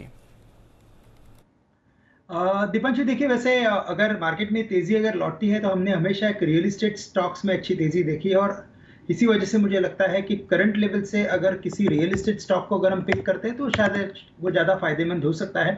करंट लेवल से ओबेरॉय रियल्टी को लॉन्ग किया जा सकता है जो 880 के करीब ट्रेड कर रहा है। 865 के करीब इसने काफ़ी अच्छा एक डबल बॉटम जैसा फॉर्मेशन किया है, तो रिस्क रिवॉर्ड रेशियो काफ़ी फेवरेबल है। 865 के स्टॉप लॉस के साथ इसे बाय किया जा सकता है और टारगेट्स रहेंगे यहाँ पे 920 और 940 के। तो करंट लेवल से ओबेरॉय रियल्टी को खरीदा जा सकता है। ओके, 920 940 के बड़े टारगेट्स के लिए खरीदारी करें ओबेरॉय रियल्टी। ये है आपके लिए एक काउंटर जहां पर आपको अच्छा एक्शन बनते हुए दिख सकता है। रियल एस्टेट काउंटर्स में आ रहा है एक बाउंस बैक। पर एक और स्पेस जहां पर आपको रखनी है नजर और वो है आपके लिए टायर स्टॉक्स। कुछ खबरें भी आती हुई दिख रही हैं। आइए एक बार कुशल से जानते हैं क्या चल रहा है टायर स्पेस में। कुशल बताइए। देखिए, यहाँ पर शॉर्टेज चल रही है। किस चीज की? टायर्स की? नहीं, टायर्स की शॉर्टेज नहीं है। यहाँ पर जो टायर को बनाने में इस्तेमाल होता है नेचुरल रबर, उसकी क्लियर कट शॉर्टेज होती हुई नजर आ रही है। और स्पेसिफिकली अगर आप देखें तो यहाँ पर जो ऑटोमोटिव टायर मैन्युफैक्चरर एसोसिएशन है, उन्होंने तो इनफैक्ट कॉमर्स और इंडस्ट्री मंत्रालय से ये गुहार लगाई है कि जो नेचुरल रबर बाहर से इम्पोर्ट होता है उसको आप ड्यूटी फ्री कर दीजिए। अब ये क्यों हो रहा है? क्योंकि इसकी जो शॉर्टेज है वो क्लियर कट दिख रही है पीक प्रोडक्शन मंथ्स में, जो कि अक्टूबर और नवंबर होता है। और अगर आप देखें तो यहां पर अक्टूबर और नवंबर महीने में जहां पर औसतन घरेलू उत्पादन जो है करीबन 75,000 टन प्रति महीने का होता है, इस बारी जो एक्सपेक्टेशंस लगाई जा रही है वो 45 से 50,000 टन प्रति महीने की है। तो एक तो यहां पर जो है वो शॉर्टेज होती नजर आएगी। और पीक प्रोडक्शन की जो मैं बात कर रहा था, तो 1 लाख टन प्रति महीना जो है आपको ये पीक प्रोडक्शन होता हुआ दिखता है अक्टूबर और नवंबर महीने में। तो क्लियर कट अगर आप दोनों महीने को मिलाएंगे तो 1 लाख टन प्रति इनफैक्ट फॉर द 2 मंथ्स आपको ये clear cut shortage natural rubber की दिखेगी। तो डेफिनेटली आपको इन सब स्पेसेस में ध्यान देना है, क्योंकि यहाँ पर नेचुरल रबर का जो इस्तेमाल ज़्यादातर होता है वो ट्रक और बस के टायर्स बनाने में होता है। तो जो ट्रक और बस के टायर बनाने वाले उत्पादक कंपनियां हैं वहां पर आपको अब फोकस बनाना होगा, क्योंकि हो सकता है कि ये शॉर्टेज की वजह से जो इनकी इन्वेंट्री खड़ी है उसके प्राइसेस आगे चलकर बढ़ते हुए नजर आए। तो डेफिनेटली जो बस और ट्रक सेगमेंट में कंपनियां हैं जिनकी आय का बड़ा हिस्सा वहां से आता है, उसमें सबसे पहले जेके टायर्स आप देखिए, यहाँ पर भी दिन के दौरान आपको 3-3.5% का दमदार एक्शन देखने को मिला, जहां से करीब 65% रेवेन्यू इनका ट्रक एंड बस सेगमेंट से आता है। साथ ही अपोलो टायर्स करीब 45% रेवेन्यू ये इस स्पेस से जनरेट करते हैं। तो ओवरऑल अगर आप देखेंगे तो नेचुरल रबर को अगर ड्यूटी फ्री कर दिया जाता है तो डेफिनेटली इनके लिए भी जो है आगे चलकर काफ़ी पॉजिटिविटी बन सकती है, क्योंकि इनका प्रोडक्शन जो है वो लाइन में आता हुआ नजर आएगा। तो यह है आपके लिए टायर स्टॉक्स यहाँ पर रखनी है नज़र, और टायर स्टॉक्स और साथ ही रबर स्पेस पर कड़ी नज़र रखते हैं। जैन साहब भी, जैन साहब शॉर्टेज बनती हुई दिख रही है, ऐसी खबर आ रही है, और अब टायर इंडस्ट्री कह रही है रबर की शॉर्टेज है तो हमें इंपोर्ट करने दीजिए, इंपोर्ट ड्यूटी भी हटाइए, और सामने फिर टायर प्रोडक्शन भी नीचे आ रहा है। सर कैसे समझे इसे?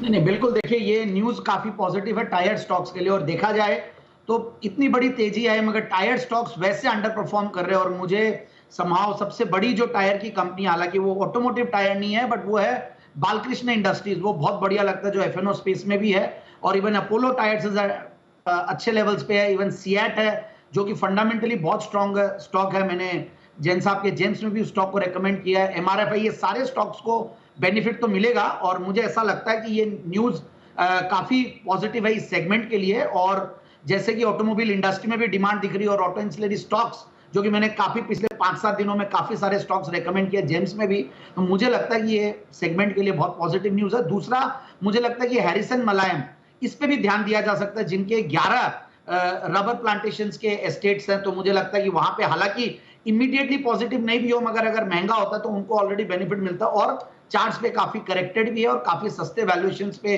ये स्टॉक अवेलेबल है। सो लेट्स सी, उस पे भी ध्यान दिया जा सकता है। तो ये है आपके लिए टायर स्टॉक्स और रबर काउंटर्स जहां पर आपको रखनी है नजर। हैरिसन मलयालम एक और स्पेस जहां पर आप इस खबर के दम पर रख सकते हैं नजर। तो टायर काउंटर्स थोड़ा एक्शन आपको बनते हुए दिख सकता है।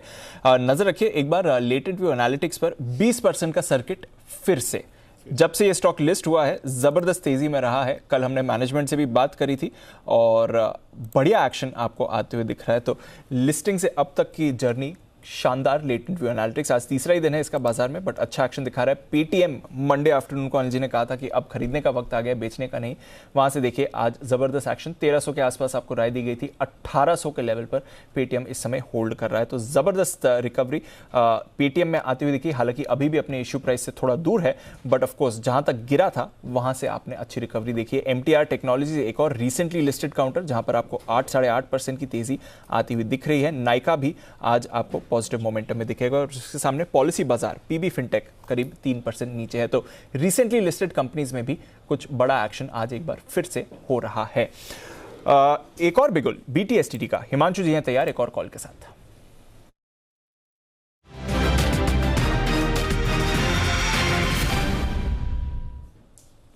जी हिमांशु जी। दीपांशु जी, एक बात मैं कहना चाहूंगा कि जिस तरह के यहाँ पर ब्रेकआउट्स मिड कैप स्टॉक्स में, कैश सेगमेंट के स्टॉक्स में विजिबल हैं, कहीं ना कहीं वो शायद इस बात को इशारा कर रहा है कि यहाँ पर जो बाजार में इंटरमीडिएट बॉटम है वो ज्यादा दूर नहीं है। एक और ऐसा ही स्टॉक मेरे रडार पर आया है, कैश सेगमेंट का स्टॉक है। स्टॉक का नाम है तमिलनाडु पेट्रो। देखिए दीपांशु, ये स्टॉक एक आउट परफॉर्मर स्टॉक रहा है, एक बहुत जबरदस्त बुल रन में ये स्टॉक रहा है, और पिछले कुछ हफ्तों में स्टॉक में कंसोलिडेशन देखने को मिली थी। स्टॉक में मल्टीपल सपोर्ट्स हैं 103-104 रुपए के आसपास, और एज वी स्पीक आज यहाँ पर इंट्राडे चार्ट्स में इन्वर्टेड हेड एंड शोल्डर का ब्रेकआउट विजिबल। मेरा ऐसा मानना है कि स्टॉक यहाँ से शॉर्ट टर्म में अपनी जो करेक्शन साइकिल है वो पूरी कर चुका है, और यहाँ पे स्टॉक में एक अच्छी तेजी इन लेवल से देखने को मिलेगी। एक तो 16 रुपए के पहले टारगेट और 120 रुपए के दूसरे टारगेट के लिए तमिलनाडु पेट्रो में खरीदारी करके चलें। 106 रुपए का स्टॉप लॉस लगाएं, और न केवल आजकल के लिहाज से, पर मुझे लगता है कि ये स्टॉक जिस तरह से टेक्निकल सेटअप है, पोजिशनल तौर पे भी अगर आप इसको पोर्टफोलियो में रखना चाहें तो भी मुझे लगता है इस लेवल पर बहुत ही अट्रैक्टिव रिस्क रिवॉर्ड ये स्टॉक ऑफर कर रहा है। और मेरा ऐसा मानना है कि पोजिशनल पर्सपेक्टिव से भी आपको ये स्टॉक खरीदना चाहिए, और 140 रुपए तक के टारगेट्स आपको यहाँ पर बहुत ही कुछ छोटे वक्त में आते हुए देखने को मिल सकते हैं। तो 140 के लेवल्स के लिए खरीदारी करके चल सकते हैं आप टीएन पेट्रो पोजिशनल बेसिस पर। फिलहाल ट्रेडिंग के लिए 116 और 120 का टारगेट लगाकर चलें। कैश मार्केट में भी भरपूर एक्शन है, वायदा कारोबार में भी जबरदस्त रिकवरी है, डेज हाई पर निफ्टी ट्रेड कर रहा है। तो आइए वक्त है स्वागत करने का जय ठक्कर का कैश के ऑप्शन के लिए।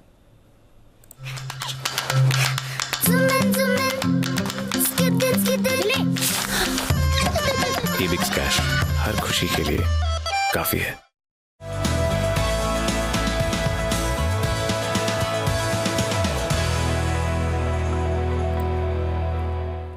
स्वागत है जय, बढ़िया रिकवरी है इस समय इंडेक्स पर, क्या करना चाहिए बताएं। Very good afternoon to you Deep. And Deep बिल्कुल बहुत ही बढ़िया रिकवरी। इनफैक्ट जैसे मैंने मॉर्निंग में कहा था कि 17,450 17,350 ये 100 पॉइंट की रेंज है और जहां पे भी ब्रेकआउट आएगा कि हमें मूव देखने मिलेगा। और ब्रेकआउट वो 450 की रेंज के ऊपर आया एंड हम वो देख रहे हैं कि अब वो ऊपर के टारगेट्स हासिल हुए, बट मुझे ऐसा लग रहा है कि मूव और एक्सटेंड हो सकता है। सुबह कैश का ऑप्शन में हमने डिविज लेव दिया था दीप, करीब करीब 170 के आसपास आई बिलीव। एंड वो देखिए आप डेज हाई पे चल रहा है तो वहां पे तो अच्छा एक मूव देखने मिला ही है। अब मुझे ऐसा लग रहा है कि निफ्टी में आप तेजी करके चल सकते हैं। यहाँ पे क्रूशियल लेवल जो बनकर आ रहा है वो 17,450 का ही है, तो वही कॉल ऑप्शन आप खरीदे दिसंबर मतलब नेक्स्ट वीकली एक्सपायरी का 17,450 का कॉल खरीदे करीब 187 के आसपास दीप ये ट्रेड कर रहा है। छोटा सा एक स्टॉप लॉस आपको प्लेस करना होगा यहाँ पे 143 का, सो 187 पे खरीदे, 143 का स्टॉप लॉस। पहला टारगेट बन रहा है इसका 238 का, सेकंड टारगेट बन रहा है 260 का, 238 260 ये दो टारगेट्स के लिए खरीदे आप 17,450 का कॉल निफ्टी का। और दीप मुझे ऐसा लग रहा है कि हाई रिस्क ट्रेडर्स यहाँ पे दूसरा ही कॉल में देना चाहूंगा बैंक निफ्टी का। सो अगर आपकी इजाजत हो तो मैं बैंक निफ्टी पर भी एक कॉल देना चाहूंगा, बिकॉज मुझे ऐसा लग रहा है कि शॉर्ट कवरिंग कहीं ना कहीं यहाँ पे भी देखने मिल सकती है थी। नेकी और पूछ जय बताएं दूसरा कॉल बैंक निफ्टी पर। बिल्कुल। सो दीप थैंक्स। एंड 37,000 के स्ट्राइक का दीप यहाँ पे कॉल ऑप्शन आपको खरीदना है बैंक निफ्टी का। ये चल रहा है आपका 640 के करीब, 640 के करीब दीप ये ट्रेड कर रहा है, नेक्स्ट वीकली एक्सपायरी का ही है। इसको खरीद कर चलना है। यहाँ पे आप स्टॉप लॉस नीचे की तरफ लगा देना 415 पे, 415 पर स्टॉप लॉस लगाना है एंड 640 के करीब इसको खरीदना है। 37,000 के स्ट्राइक का कॉल ऑप्शन। एंड मुझे ऐसा लग रहा है दीप कि यहाँ पे हमें लेवल्स देखने मिल सकते हैं 871 से लेकर 980 तक के लेवल्स देखने मिल सकते हैं। सो 871 980 ये दो टारगेट्स के लिए खरीदे बैंक निफ्टी का। 37,000 के स्ट्राइक का कॉल ऑप्शन। मुझे ऐसा लग रहा है कि जो हिसाब से प्राइवेट सेक्टर बैंक्स में एक रिकवरी आज फिर से आई है, मतलब लोअर लेवल से अगर आप देखें तो वहां पे अच्छा एक सपोर्ट दिखा है, दैट क्लियरली शोज के यहाँ पे और शॉर्ट कवरिंग देखने मिल सकती है। जैसे ही नीचे आ रहा है वहां पे बाइंग इंटरेस्ट देखने मिल रहा है। So I think with the support of the private sector banks यहाँ पे एक उछाल हमें 37 600 700 तक के लेवल्स तक तो देखने मिल सकता है बैंक निफ्टी में स्पॉट लेवल्स पर। बिल्कुल, तो जबरदस्त रिकवरी आ रही है और बड़ा मूव आ सकता है। तो जिस तरह से जय आप deep in the money calls खरीदवा रहे हैं, मान लें कि 17,450 के करीब आप निफ्टी का सपोर्ट देख रहे हैं और 37,000 पर बैंक निफ्टी का सपोर्ट। बिल्कुल बिल्कुल दीप, मैं वही देख रहा हूँ बिकॉज वही रेंज आज इनफैक्ट मॉर्निंग की थ्योरी बहुत ही क्रिटिकल लेवल्स था। मॉर्निंग में दीप मैं कहूंगा एक्सपायरी पॉइंट ऑफ व्यू, आज monthly expiry point of view 17,450 टूटना, दैट इटसेल्फ इंडिकेटेड दैट के मार्केट में एक्सपायरी पॉजिटिव साइड की हो सकती है। सो सिमिलरली 37,000 का लेवल बैंक निफ्टी पर है। ओके, तो ये है आपके लिए जय की राय। Deep in the money calls खरीदिए, बट सपोर्ट लेवल्स के आसपास की कॉल्स आपको खरीदवा रहे हैं और यहाँ से और अच्छा एक्शन एक्सपेक्ट करें। आज तो ऑफकोर्स एक्सपायरी के समय थोड़ा एडजस्टमेंट हो रहा है, बट यहाँ से और पॉजिटिविटी बाजार में बनती हुई दिख सकती है, इसका भरोसा आपको रखना है। आइए वागले साहब के पास चलते हैं, बिगुल वागले का वंडर।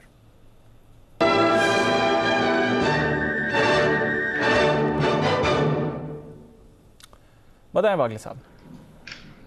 दीपांशु, मेरा बीटीएसटी का कॉल है। पहले तो ये डिस्क्लोजर है, हमने हमारे क्लाइंट्स को 10 रुपए नीचे दिया है। स्टॉक का नाम है डिवीज लैब, 4815 4820 के करंट भाव से बाय करें। मुझे लगता है ये 4900 तक कल के दिन में जाने के लिए तैयार है।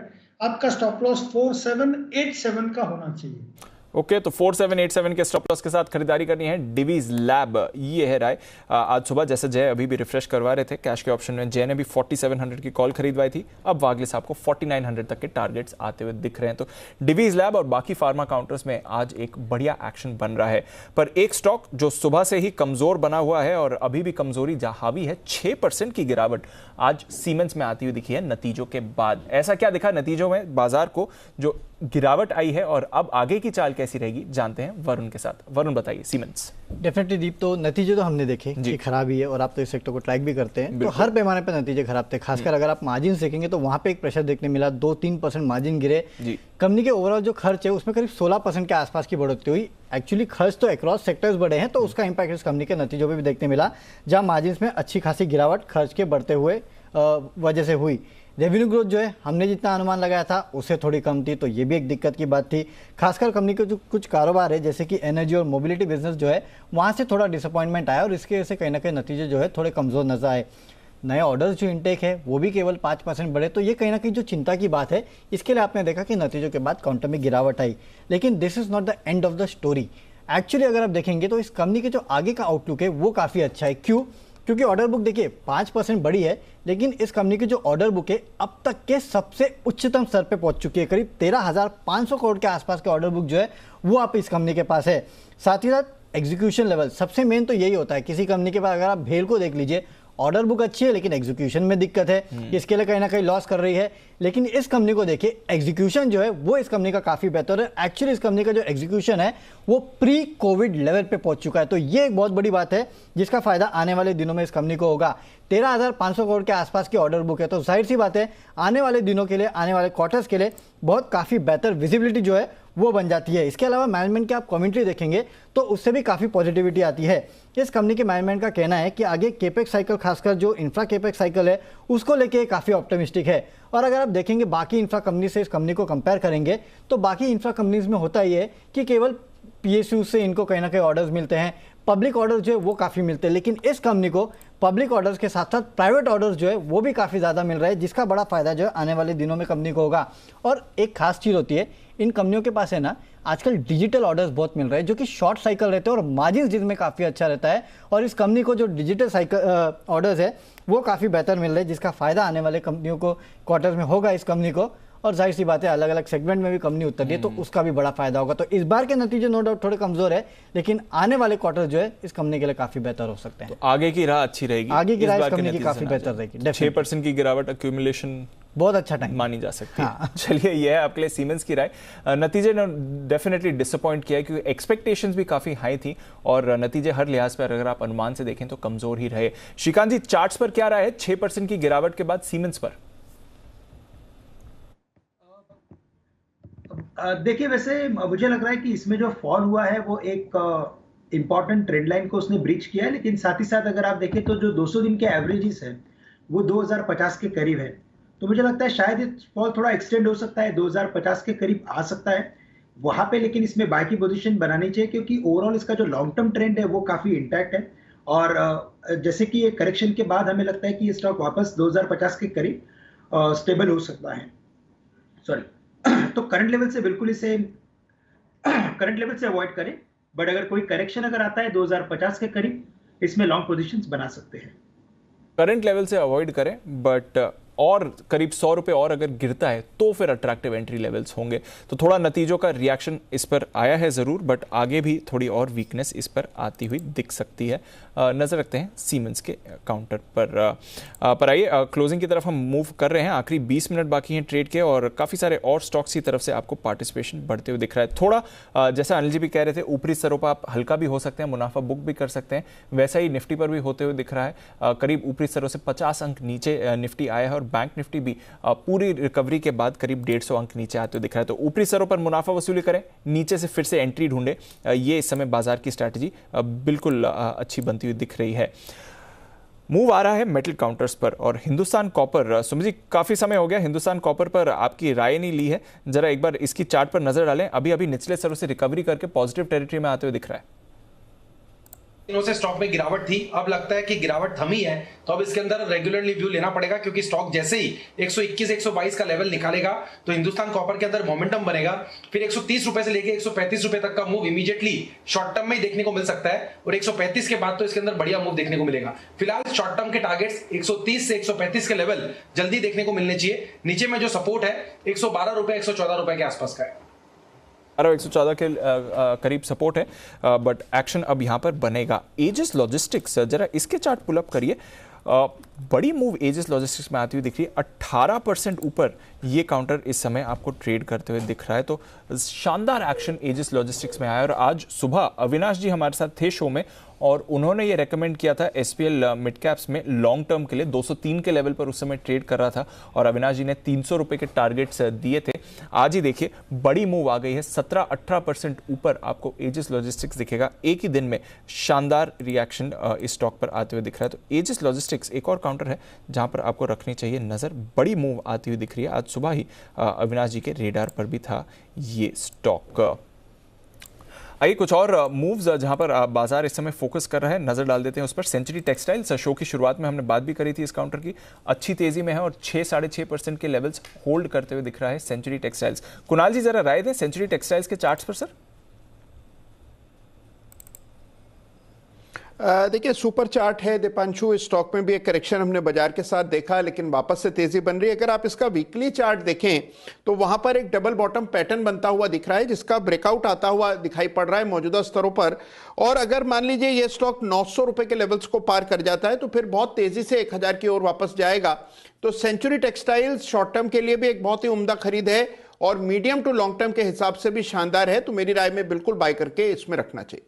बिल्कुल, तो बाय करके रखे रहें इस पर। ये है सेंचुरी टेक्सटाइल्स, नजर रखें। कुछ और कैश काउंटर्स भी हैं जहां पर हमें लेनी है राय हमारे एक्सपर्ट से, पर उससे पहले एक बड़ी खबर जो कल शाम को आती हुई दिखी है। नीति आयोग ने डिजिटल बैंक्स बनाने के लिए एक प्रस्ताव सामने दिया है। क्या होते हैं डिजिटल बैंक्स, आइए इसके बारे में समझें। क्या प्रस्ताव रखा गया है सामने, ये भी जानना जरूरी है। देवांशी हमारे साथ तैयार है समझाने के लिए। देवांशी, होता क्या है ये डिजिटल बैंक? बिल्कुल Deepanshu, as the name suggest कि ये जो भी बैंक्स होंगी ये नई बैंक्स होंगी जो कि पूरी तरह से इंटरनेट पर बेस्ड होंगी, यानी कि आप डिपॉजिट्स जो करते हैं, लोन जो आप लेते हैं, अन्य जो वित्तीय सेवाएं लेते हैं बैंक से, वो आपको सारी मुहैया कराई जाएंगी, लेकिन इंटरनेट के द्वारा कराई जाएंगी। कोई भी फिजिकल ब्रांचेस नहीं होगी। ये जो प्रपोजल है, ये जो प्रस्ताव है, ये फिलहाल नीति आयोग की तरफ से आता हुआ दिख रहा है।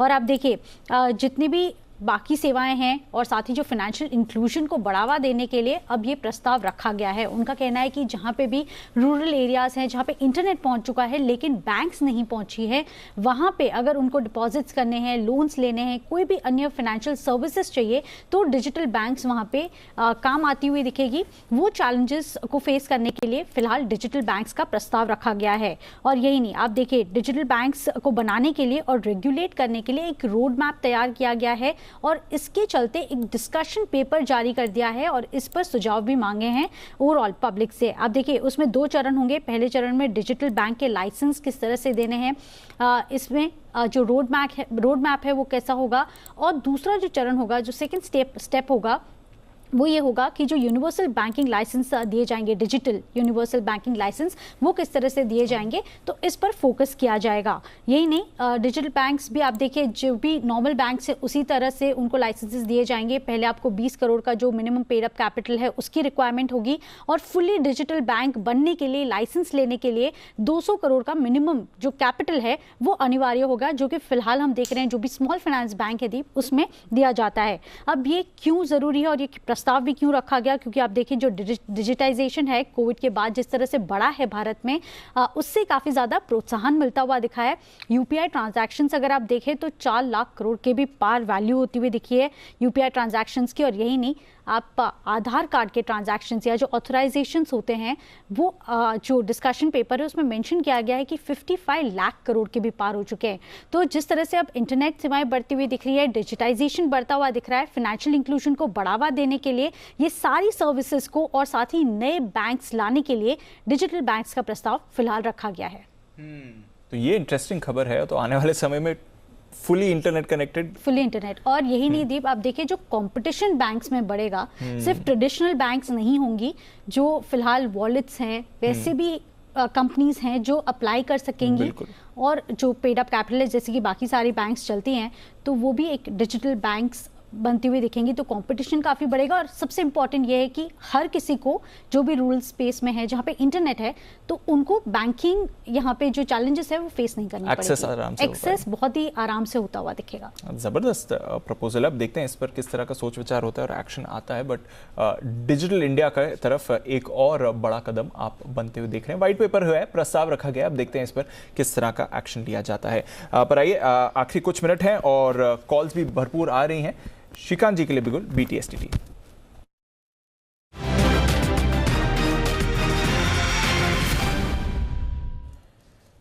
बताएं श्रीकांत जी।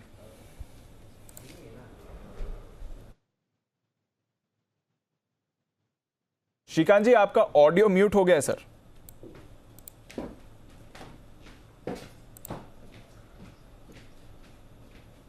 बिल्कुल, सॉरी जी। दीपांशु, जो रिकमेंडेशन है वो एक डिजिटल कंपनी है और वो है जस्ट डायल। इनफैक्ट इसने काफ़ी पहले ही इस पर्टिकुलर बिजनेस में एंटर किया था, लेकिन इसके बाद इसके अंदर जो भी कंपटीशन आई थी, इसके बाद ये स्टॉक शायद थोड़ा नीचे भी आया, लेकिन इस बार जो करेक्शन आया है वो काफ़ी अच्छा करेक्शन हुआ है। इनफैक्ट इसने एंटायर रैली के 50% एरिया को उसने रिट्रेस कर लिया और उसके बाद की रिकवरी बनी है। हमें लगता है कि ये स्टॉक आने वाले दिनों में काफ़ी अच्छा परफॉर्मेंस दे सकता है। करंट लेवल से इसे बाय करके चले 735 740 के करीब ट्रेड कर रहा है। हम स्टॉप लॉस जो रखेंगे यहाँ पे वो रखेंगे 725 का, क्योंकि स्टॉक थोड़ा वॉलेटाइल है, लेकिन हमें लगता है कि ये स्टॉक कम से कम 800 के लेवल्स आने वाले कुछ एक दिनों में छू सकता है। तो करंट लेवल से जस्ट डायल को खरीदा जा सकता है। टारगेट श्रीकांत जी, बीच में कोई लेवल नहीं? बीच में इनफैक्ट इसमें जो फॉल हुआ था दीपांशु, वो एक वर्टिकल फॉल था। इनफैक्ट 1000 रुपए के करीब ट्रेड कर रहा था, वहां से गिरते गिरते लगातार वो 700 के करीब आया था। तो अगर यहाँ से अगर कोई वो नेक्स्ट अगर लीप लेता है, कोई भी अगर एक जंप लेता है, तो जो नेक्स्ट रिट्रेसमेंट लेवल है वो 800 के करीब का ही है। और इसी वजह से मुझे लगता है कि कोई शॉर्ट टर्म टारगेट ना रखे, इमीडिएट टारगेट 800 का रखे और करंट लेवल से खरीदे। ओके, तो करीब करीब 10% का टारगेट श्रीकांत जी की तरफ से आ रहा है। बुलिश व्यू है जस्ट डायल पर, यहां पर आप खरीदारी करके चल सकते हैं। आखिरी 10 मिनट ट्रेड के, आइए चलते हैं अनिल जी के पास आज की फाइनल और इस सीरीज की फाइनल मार्केट स्ट्रैटेजी के लिए।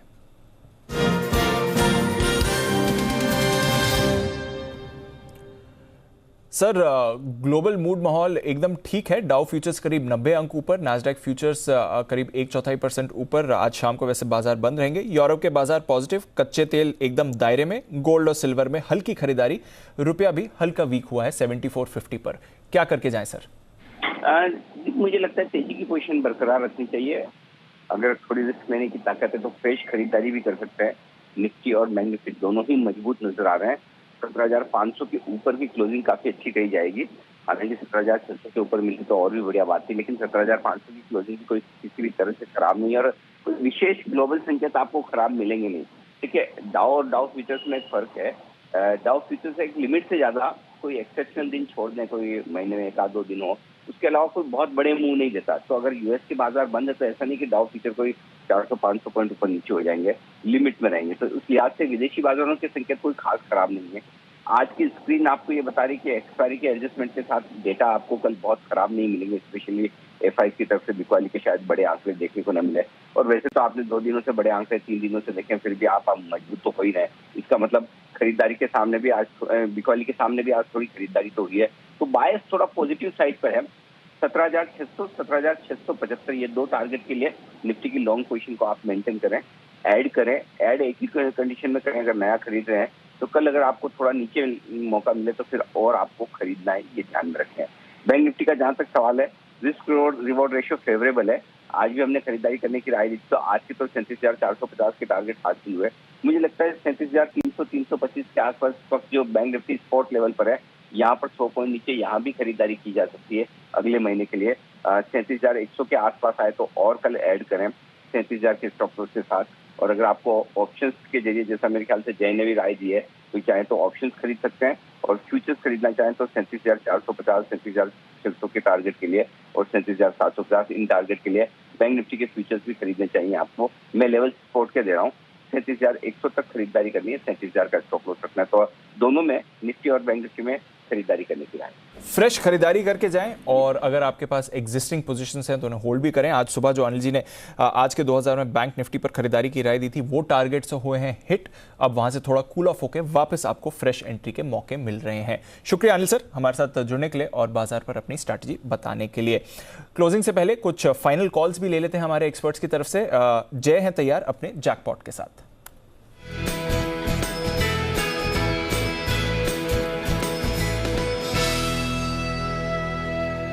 बताएं जय। दीपांशु, जी एंटरटेनमेंट में आज बहुत ही जबरदस्त एक ब्रेकआउट देखने मिल रहा है। यहाँ पे 340 के स्ट्राइक का कॉल ऑप्शन खरीदना है, जो करीब अभी आपको 24.95 के आसपास मिलेगा। दिसंबर सीरीज का 25 रुपए ही मान लिया, 25 के आसपास ही मिलेगा। यहाँ पे रिस्क रिवॉर्ड मुझे काफी बढ़िया लग रहा है। आप यहाँ पे स्टॉप लॉस लगा सकते हैं 18.70 का, 18.70 का एक स्टॉप लॉस लगाए। यहाँ पे पहला टारगेट जो दीपांशु यहाँ पे बनेगा वो 33 रुपए का है, दूसरा टारगेट बनेगा 37 रुपए का। 33-37 हीरो टारगेट्स के लिए खरीदे।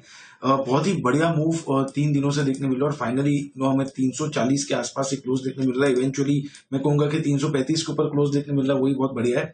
50 डेमा से सपोर्ट लिया था ये स्टॉक ने। मुझे ऐसा लग रहा है कि अब यहाँ पे लगभग हमें ऊपर की तरफ 355 से लेकर 360 तक के लेवल्स ये दिसंबर सीरीज में फ्रॉम ईयर ऑन देखने मिल सकते हैं। एंड लोअर साइड पे मुझे ऐसा लग रहा है 335 इमीडिएट बेसिस पर सपोर्ट है। सो डाउनसाइड रिस्क कम है, अपसाइड पोटेंशियल ज्यादा है। जय एक बार जरा क्लियर कर देंगे, 330 या 340 की कॉल? 340 के स्ट्राइक का कॉल ऑप्शन दीपांशु खरीदना है 25 के आसपास। 18.70 का स्टॉप लॉस रहेगा, 33 और 37 का टारगेट रहेगा। ओके, तो 340 की कॉल खरीदनी है जी एंटरटेनमेंट की। ये है राय जय की तरफ से। एक बिगुल सुमित जी के लिए, सुमित के सुपर हिट।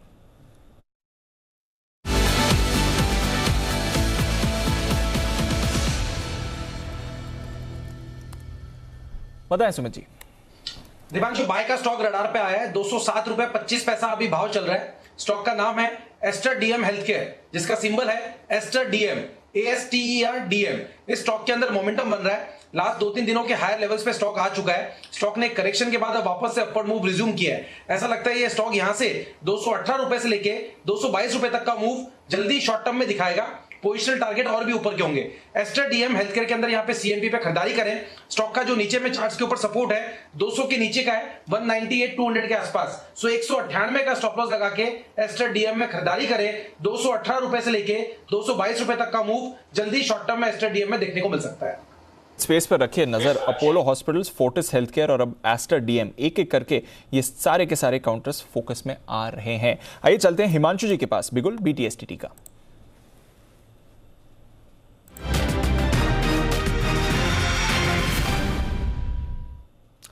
बताएं हिमांशु जी। तो दीपांशु जी, एक बिगुल है, 2 स्टॉक्स हैं और दवा और दारू दोनों एक साथ हैं। पहला स्टॉक है रेडिको खेतान का। देखिए काफी अच्छी साइडवेज कंसोलिडेशन इस स्टॉक में आते हुए नजर आई है। प्राइस वाइज ये स्टॉक ज्यादा कंसोलिडेशन नहीं दिखा रहे हैं, करेक्शन नहीं दिखा रहे हैं। ओनली टाइम वाइज कंसोलिडेशन ये स्टॉक में देखने को मिल रही है और मुझे लगता है कि ये स्टॉक उस टाइम वाइज कंसोलिडेशन से भी अब एक ब्रेकआउट दिखाने को तैयार है। तो यहाँ पर BTST के तौर पे रेडिको खेतान को खरीदारी करके चलें। 1145-1160 के 2 टारगेट्स के लिए 1090 के स्टॉप लॉस के साथ रेडिको होगा पहला स्टॉक जो कि मुझे BTST के तौर पर पसंद है। दूसरा stock Aster DM Healthcare ही है, जो कि अभी सुमित जी ने भी कवर किया। देखिए शो के शुरुआत में आपने अपोलो हॉस्पिटल के बारे में व्यू दिया था, उसके बाद यहाँ पर 40s पर भी कॉल आई। एस्टर डीएम एक ऐसा स्टॉक है जो कि एक अच्छी कंसोलिडेशन का यहाँ पर आज एक ब्रेकआउट दिखा रहा है और मेरा ऐसा मानना है कि जिस तरह का यहाँ पर चार्ट फॉर्मेशन है, यहाँ पर एक अच्छा ब्रेकआउट देखने आते हुए देखने को मिल सकता है। 200 रुपए के स्टॉप लॉस के साथ एस्टर डीएम हेल्थ केयर में BTST के तौर पे खरीदारी करके चलें। 226 रुपए का एक टारगेट मैं यहाँ पर देखता हूँ, जो कि मुझे लगता है कि 1 से 2 दिनों में इस स्टॉक में आते हुए देखने को मिलेगा। तो पसंद है Aster DM Healthcare, Sumit ji को पसंद है ये, हिमांशु जी को भी, और बड़ा स्पाइक इस पर आते हुए दिख रहा है। हॉस्पिटल स्पेस पर रखिएगा नजर। आज क्लोजिंग शो में ये काफी एक्टिव रहे हैं, बट कुछ और स्पेसेस जो एक्टिव रहे हैं, लॉरस लैब 6.5% ऊपर, ये काउंटर जबरदस्त तेजी इस पर आपको आती हुई दिखी है। अच्छा एक्शन बना है, सुमित जी की कॉल भी थी आज सुबह इस काउंटर पर। इसके साथ ही वेदांता पर बड़ी मूव आई है, वोडाफोन आइडिया और इंडिया बुल्स हाउसिंग, ये सारे के सारे काउंटर्स हैं जहां पर आपको जबरदस्त तेजी का माहौल बनते हुए दिखा है। तो अच्छी मूव्स आती हुई दिखी हैं। एक व्यू वागले साहब से लेना था मदरसन पर भी। वागले साहब, मदरसन काफी उतार चढ़ाव वाला एक्शन रहा है इस काउंटर पर आज करीब 57% का ओपन इंटरेस्ट एडिशन भी दिख रहा है। मदरसन पर अपनी राय दें सर। दीपांशु, 225 के लेवल ब्रेक करने पर मुझे लग रहा था कि ये 210 तक जाएगा, बट वो नहीं हुआ। 222.23 का लो बना के जो बाउंस बैक हुआ है, मैं बहुत ज्यादा बुलिश नहीं हूं, लेकिन एक 10-12 रुपए की मुंह आ सकती है 240 242 ये माहौल में, तो शॉर्ट ना रहे ये लेवल पे। नहीं रहे, ये क्लियर है मदरसन सुमी पर आपके लिए। आइए जय की एक और कॉल है। जय, बिल्कुल नहीं बजा रहा हूं, बता दीजिए अपनी कॉल। दीपांशु, फार्मा स्टॉक्स में जबरदस्त मोमेंटम देखने मिल रहा है। मॉर्निंग में डिविस और यहाँ पे inverse head and shoulders pattern का ब्रेकआउट है, तो लुपिन का 900 के स्ट्राइक का कॉल ऑप्शन खरीदे, जो करीब अभी 26 रुपए 70 पैसे पर मिल रहा है। दीप, यहाँ पे इसको खरीद कर चलना है। छोटा सा एक स्टॉप लॉस रहेगा 19 रुपए का, 26.70 पे खरीदे, 19 का स्टॉप लॉस रहेगा। फर्स्ट टारगेट जो दीप यहाँ पे निकल कर आ रहा है that is around 34 and second target बन रहा है इसका 41 का, 34 एंड 41, ये दो टारगेट्स के लिए खरीद कर चलना है। लुपिन का 900 के स्ट्राइक का कॉल ऑप्शन। मुझे फार्मा इंडेक्स, मुझे ऐसा लग रहा है दीप कि जो हिसाब से यहाँ पे एक inverse head and shoulders pattern का ब्रेकआउट हमें देखने मिल रहा है, मुझे ऐसा लग रहा है कि फार्मा इंडेक्स में लगभग हमें 13,800 से लेकर 14,000 तक के लेवल्स देखने मिल सकते हैं। बहुत ही बढ़िया रिकवरी, पियर्सिंग लाइन जो कैंडलस्टिक पैटर्न बनी थी, उसके बाद इनवर्स हेड एंड शोल्डर्स भी है शॉर्ट टर्म टाइम फ्रेम पे, आर्ली चार्ट्स पर। This is quite positive. Okay, तो ये है आपके लिए लुपिन पर 900 की कॉल खरीद कर जाएं जय की तरफ से। आइए श्रीकांत जी भी एक कॉल दे रहे हैं। श्रीकांत जी बताएं सर।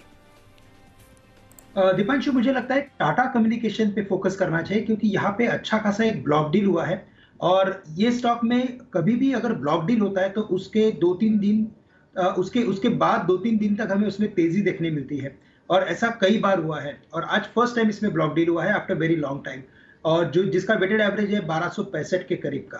तो करंट लेवल से भी मुझे लगता है लॉन्ग किया जा सकता है। वैसे भी टेलीकॉम स्टॉक्स में अच्छी तेजी बनी है, और अगर ये स्टॉक अगर चलता है तो कम से कम मुझे लगता है कि वापस 1400 के करीब जा सकता है, कि जो एक 100 रुपए की तेजी दिखा सकता है। तो 1265 के स्टॉप लॉस के साथ करंट लेवल से टाटा कम्युनिकेशन को खरीद के चल सकते हैं। ओके, तो टाटा कम्युनिकेशंस को भी खरीद कर चलें 1265 के स्टॉप लॉस के साथ। बढ़िया रिकवरी के साथ बाजार आज एक्सपायरी के दिन क्लोजिंग की तरफ जा रहे हैं। 17,540 की करीब आपको निफ्टी दिखेगा, और बैंक निफ्टी भी 37,400 के जस्ट नीचे। आज का स्टार था रिलायंस, और सबसे बड़ा फैक्टर निफ्टी की तेजी में इसने योगदान दिया है। 6.5% ऊपर रिलायंस क्लोज हुआ है, पर कुछ और दिग्गजों का भी सपोर्ट रहा। आईटीसी करीब 2.25% ऊपर था। इन्फोसिस 1.5% ऊपर आपको आते हुए दिखा। कोटक बैंक में आपने अच्छी खरीदारी देखी है। एचडीएफसी बैंक भी करीब 0.5% ऊपर आते हुए दिखा, और कुछ और स्टॉक्स भी थे जहां पर फोकस रहा। शुरुआत थोड़ी सुस्ती वाली हुई, बट फिर एंड में ब्रेथ भी इंप्रूव हुई। 1:1 के एडवांस डिक्लाइन रेशियो के साथ बाजार बंद हो रहा है। टॉप लूजर आईओसी सिर्फ 1-1.25% ही नीचे था, तो रेंज अगर आप देखें तो गिरावट की ज्यादा नहीं थी। हालांकि एचयूएल करीब 1% कमजोर। आईसीआईसीआई बैंक ने आज भी पार्टिसिपेट नहीं किया, 1% नीचे। बजाज फाइनेंस पर थोड़ा प्रेशर आपको आते हुए दिखा। एसबीआई भी करीब 0.5% नीचे रहा, तो यहां से थोड़ा ड्रैग रहा, बट ओवरऑल बाजार का मूड काफी पॉजिटिव था, स्पेशली अगर आप नॉन बैंकिंग शेयर्स की बात करें। वायदा कारोबार रिलायंस के अलावा 6% से ज्यादा की तेजी आपने Vedanta, Vodafone, India bulls, Apollo hospitals और लॉरस में भी आती हुई देखी। तो जबरदस्त एक्शन इन सारे काउंटर्स में दिखा। टोरेंट फार्मा में थी अच्छी खरीदारी। डेल्टा कॉप का अच्छा प्रदर्शन रहा। डिक्सन टेक्नोलॉजी सुबह से ही एक्टिव था। Coforge, PI industries, Piramal enterprises, Divi's lab हमारे एक्सपर्ट्स के रेडार पर आते हुए। Motherson Sumi, Mindtree, Mphasis, Navin fluorine और टाटा पावर। कुछ और काउंटर्स जहां पर अच्छी तेजी दिखी, उसके सामने सीमेंस नतीजों के बाद 4% की गिरावट। Interglobe, Metropolis, Ipca Labs, First Source, AU Small Finance Bank, Amara Raja, Hindustan Aeronautics, PVR, Britannia, Colgate, PNB और हीरो मोटो कुछ काउंटर्स जहां पर आपने कमजोरी देखी। उतार चढ़ाव वाली सीरीज रही। एक शार्प करेक्शन आया, उसके बाद बाजार संभले, अच्छा रिबाउंड आया, फिर से करेक्शन आया, और अब वापस 17,500 के ऊपर प्रोविजनल क्लोजिंग आपको आती हुई दिख रही है, और 37,375 बैंक निफ्टी पर भी रिकवरी के साथ बाजार हुए हैं बंद। सवाल यह बनता है कि अब इस साल की आखिरी सीरीज कैसी रहेगी। आज शाम अमेरिकी बाजार भी बंद हैं, तो देखते हैं कल का एक्शन कैसा बाजार के लिए बनेगा। पर कल के एक्शन की बात करें उससे पहले आज शाम की जो हमारी दमदार प्रोग्रामिंग है उसके बारे में आपको बता देते हैं। आज है गुरुवार, और आज के दिन हम करते हैं दुनियादारी की बात। देखना मत भूलिए हमारा स्पेशल शो बात दुनिया की, आज शाम 4:26 पर। इस शो में आपको मिलती है ग्लोब के कोने कोने की दिलचस्प खबरें। हमारे दर्शक भी कहते हैं कि इंटरनेशनल खबरों का ऐसा कलेक्शन उन्हें कहीं नहीं मिलता। आज के शो में भी पूरा हम चुन कर लाए हैं आपके लिए कुछ खास खबरें, कुछ ट्रेंडिंग खबरें, कुछ इंटरेस्टिंग खबरें जो आप कहीं और नहीं देख पाएंगे। एक झलक देख लेते हैं क्या आपके लिए तैयार है आज। हथियारों के भूखे चीन को क्या अमेरिका सिखाएगा सबक? साउथ कोरिया में बनेगा पानी पर तैरता शहर। बताएंगे किम के देश के काले कानूनों के बारे में। अफगानिस्तान में अब बिना सास बहू के चलेंगे टीवी सीरियल। और चलिए कराते हैं आपको गुड़ियों के एक अनोखे गांव की सैर। देखिए बात दुनिया की, आज शाम 4:26 पर सिर्फ जी बिजनेस पर।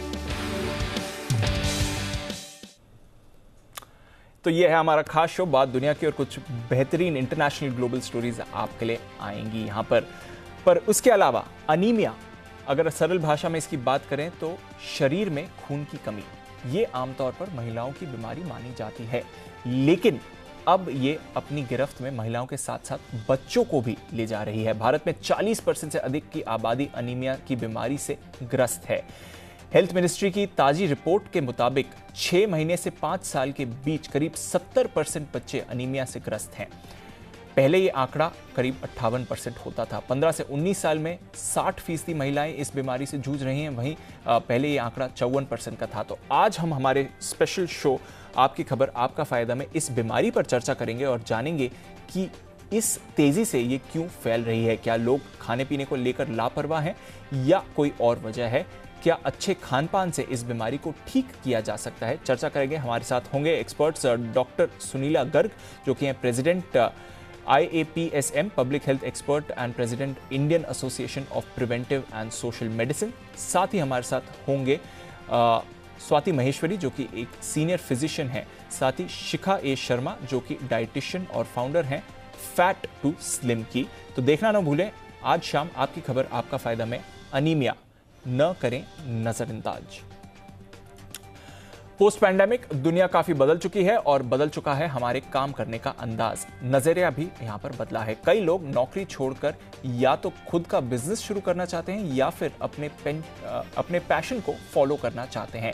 नौकरी छोड़ने की आपकी कोई भी वजह क्यों ना हो, पर हाथ में कैश नहीं हो तो ऐश कैसे होगी। इसलिए समझदारी से बनाए नौकरी छोड़ने का प्लान और कीजिए सबसे पहले फाइनेंशियल प्लानिंग। नौकरी को बाय बाय करने से पहले किन बातों को रखना है ध्यान में, ये बताएंगे शाम 6:26 पर हमारा खास शो मनी गुरु में। देखिए जॉब क्विट से पहले फाइनेंशियल फिट, ये है हमारा खास शो 6:26 पर। और फाइनली देश में जनसंख्या को लेकर सरकार ने ताजा आंकड़े जारी किए हैं। इन आंकड़ों के मुताबिक देश में फर्टिलिटी रेट घट रहा है। फर्टिलिटी रेट घटने का मतलब क्या देश में आबादी घटने से है या फिर देश में आबादी घटने की शुरुआत हो रही है?